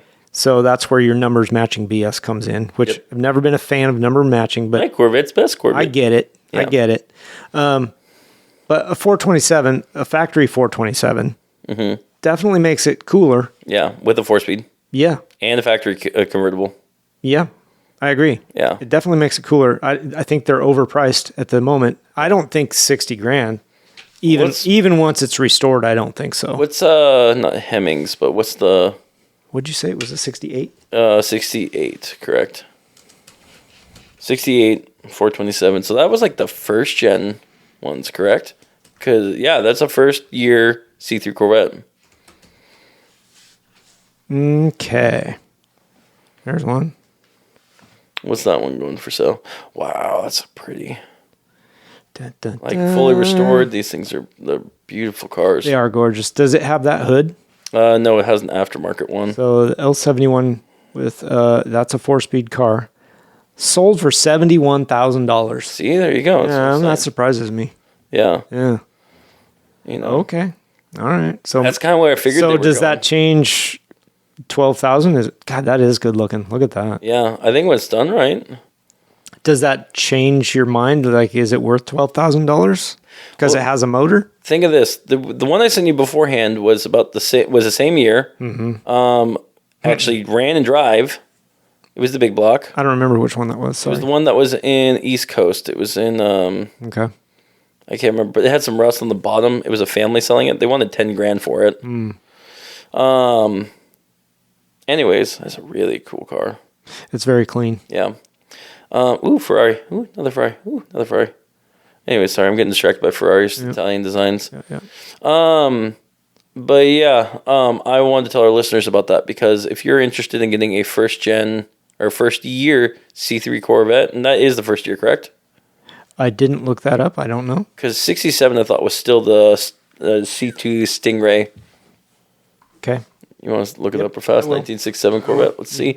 And the Google says Corvette Stingray. Click hit the button. Yeah. Yep. So a 68 that we found. Yep. If you want a first year C3 with a 4-speed and a 427 big block in Tennessee. Facebook Marketplace has one right now for $12,000 or best offer. It's a gorgeous car. Yeah. Really good looking car. I like this bumper versus the one that's on mine. I actually like that one a lot too. I wonder if I can convert. You probably could. Yeah. And it's got the, like on the AC Cobras, behind the driver's side wheel. Here? Nope, in the front, right there. It's got gills on the side, on both sides, which I think is pretty A lot of them cool have one. that. As well as listeners, clean title in hand. That's also a big thing. And 58,000 miles. Yeah. Agreed. So if you want a project car, that's not a bad one to look into. But it is a project car on Untitled Car Projects. That it is. Yeah. That would be a lot of work on that car with the convertible, no interior. I think it'd be a good car if you wanted to make it look cool, but not too... Resto mod. Even if it's just like you bought it and just be like, you get enough where it's not perfect, but it's good enough and looks cool and you drive Looks around. good, yeah. You know? Yeah. I think that'd be good. Throw some seats in it. $70,000 for a restored one. Jesus. Yeah. That's insane. Yeah. That is insane. And that says with the 427 435 engine plus 4-speed. I wonder what, like, I don't know. No, I don't know either. Yeah. Well, I don't know. That's pretty cool. So, yeah, hopefully we will continue to bring, like at the end of the episode, some cars that we find around the States or wherever. Some project cars for sale, something that we can highlight a little bit. We did that this week instead of the coolest thing we saw this week I because still need to do that. You kidding me? I didn't see jack shit. What'd you see? I saw it on my way here. Yeah? What'd you see? 1948 Ford for sale on the side of the road. Yeah? Yep. Black 48 Ford what? pickup. Yeah? Yeah. Oh, I know where that's You know at. what I'm talking about? I do. Yeah. I do. It's a good looking truck. It I is saw a it in my mirror and I'm good-looking like, must look again. Should be on the eyes on the road. Yeah. No, it's a good looking truck. It's been there for a couple of days now. Yeah. Yeah. How much are they asking for that? Don't know. Okay, there's another project for our listeners. Oof. That one's expensive because it's fully restored. There you go. Yeah. So just got to clean the seats. That's a great project. Just got to clean the seats. It's because Grant was drooling on it. Yeah. Yeah. No, I didn't really see anything good this week. I guess the C3 Corvette that I'm buying. That's it. Yeah. That's all I saw. I'm excited to see what other cars are there. Well, they're not there. He's got one of the 67 Camaros in his garage and a 65 panel wagon. You tell me if there's any Fiats there or any Ferraris there or any... Why don't you just come along and you can talk to him? Yeah, I'm probably going to have to. Now I've got my trailer. I'll I'll pull talk back to him into the tomorrow. car. Yeah. I'll be like, hi. After you go pick up that Porsche. I have to go pick up the Porsche and drop off another car. Yes. Yeah. Yeah. What's funny was I was looking back, Jeremy sent me that listing of the Porsche originally. That was the car he wanted to race car, and 2 weeks later I sent him the same thing. Oh. It's still for sale. Something must be desperately wrong with it Oh, no. because that's cheap. You Yeah. don't find them that cheap. So now you do. They've gotten back down in price. Really? Some of them you can find for about $1,000, but the ones you find are really gone. Yeah. That's the problem. You can find a You used to be able to find a driver for 2,000. a driver right now for a 914 is roughly like $4,500 to $5,500. That does mean paint job, whatever. That's A not bad. decent example, really a good example that's already done. Paint was already done, and a good run is about 15, 18. Yeah. Yeah. That doesn't. Yeah. But you want what I'm seeing. a show one, you're looking at like 35, 60 still. 60 on the really I high. would take a driver for $5,000. Yeah, I mean, that's one I've always wanted. But that's the thing is, like, for a 914, I have very specific needs on what I want on a 914. Yeah. It's got to have certain things. Sure. Because in the world of Porsches, when you start, if you don't get all the options on the car you want, you're more than likely going to buy a second car because all the small parts add right. up over time. Yeah. Yeah. It's not worth buying, a couple $300 gauges when you buy another 914 with that. Right. No, I get that. Yeah. That parts car. And then part it out. You make your money back. And Sometimes a whole the car's process. so rusted you don't. well, that's true. You take all the good stuff and then it's gone on that one. Yeah. Yeah. That makes sense. Yeah. Okay, man. That's it for today. Can I give a shout out to someone real fast? Shout it. So I went to Urban Outfitters today in Aloha, Oregon, and they outfitted me with a weight safe hitch. They were able to supply me one faster than anyone in town, as well as anyone, even Amazon. I was able to. They were a dealer for Weight Safe, which is a hitch that has a tongue scale weight built into it. Yeah. And they were able to get me it ordered on Monday. It came in actually Tuesday. That's for really the fast. black one, which was the harder to find edition. So definitely go check them out if you're looking for any kind of accessories for any trucks, whether it's floor mats, whether it's bumper grills, whatever. They do it, as well as they have a shop, and it looks like they do work too. They were telling me they do alignment on cars and race cars, as well as look like they did trucks and stuff too. Definitely a cool little shop to check out, though. Highly recommend. Cool. Yeah. Very nice. Very nice. Yeah. I just looked up my 74 C3 while you were talking about that. Yeah. I have the L82 version. It's the 250 horsepower engine. Okay. And I had a picture here a second ago. There it is. That's what it looks like. So it's got that, the first iteration, the 68, Okay. had the metal bumper. Yeah. This one's got the fiberglass bumper cover over it. Okay. When it's painted to match the car, it looks fine. Currently, it's mismatched. Know what I mean? What do you mean? The front bumper piece right here. Yeah. Yeah. So currently, when it's all painted to match the car, I think it looks pretty good. Great. Yeah. Currently, it's not like that though. It's like red and then the hood's black. Well, it's black and the rest of the car is like, what do we call Green. it? Army green. Yeah. Yeah. I don't know. Decent looking car. And the one other thing that I like about this year of car versus say you get to the 78, 79, they have the fastback glass. Yeah. This one has the straight up and down window. Oh, interesting. Okay. Yeah. And the back deck is flat. So that's the thing. Like I said, the pace is my thing because I think the way that shape is, I think is the best looking for the car. I do like the fast, but only in that paint scheme. Yeah. I will say this though, the early one, like we saw that 68 with that front end, I really like that front end. I know that one's nice. Yeah. Super good. I like the grill area on that one. Yeah. On 68. The only thing I don't like about the one that I'm picking up is it's got the luggage rack. You don't like the luggage racks? I'm hit or miss on it. I mean, I get the usefulness of it, kind of cool, but I also like that space to be empty. Okay. So I don't know. I mean, I can take it off and then fill in the holes, but Yeah. I've been debating long on ways to go on that, so it I've doesn't been really matter. debating on that for my Fiat. That's one I've been Luggage rack? Yeah. Well, so here's the thing is the luggage rack on my Fiat was a dealership option. Ooh, So okay. it's got that flat window back there. I see what and you're then talking flat about. back, yeah. That does look really nice. Yeah. So I do have one, and actually a hood or a bonnet with one built into it. So I'd have to Okay. repaint that one. Okay. Or I'd take my factory one and drill the holes for it. But it was a dealership option, which already is hard to find on those cars. Yeah. And I already have that. I haven't decided if I like it with not. It kind of looks like a little spoiler in the back without being a spoiler. Mm-hmm. So that's kind of neat. But at the same time, like, also, there's angles it looks great and angles it doesn't look great. And without it, there's angles without it doesn't look great and angles does look great. So it's like, Yeah. haven't figured that one out yet. Yeah. Interesting. All right. Awesome. Well, everybody, thanks for hanging in there, listening to our rambling for the last 3 hours. That's cool. Yeah. Thanks for following along. Follow us on Facebook, Untitled Car Project, and Instagram, Untitled Car Project. Untitled CarPro on Twitter.com. Yep. Yeah. And if you actually want to communicate with us, do it via Messenger or Discord. Yeah. You could be our 4th follower on There Discord. you go. Yes. That's hilarious. Yeah. All right. So now me and Jeremy are going to go talk differences between lemons and lemon juice. They're the same thing. They won't understand. They're the same. All right, everybody. Thanks for tuning in. All right. Later, guys. Later. Bye.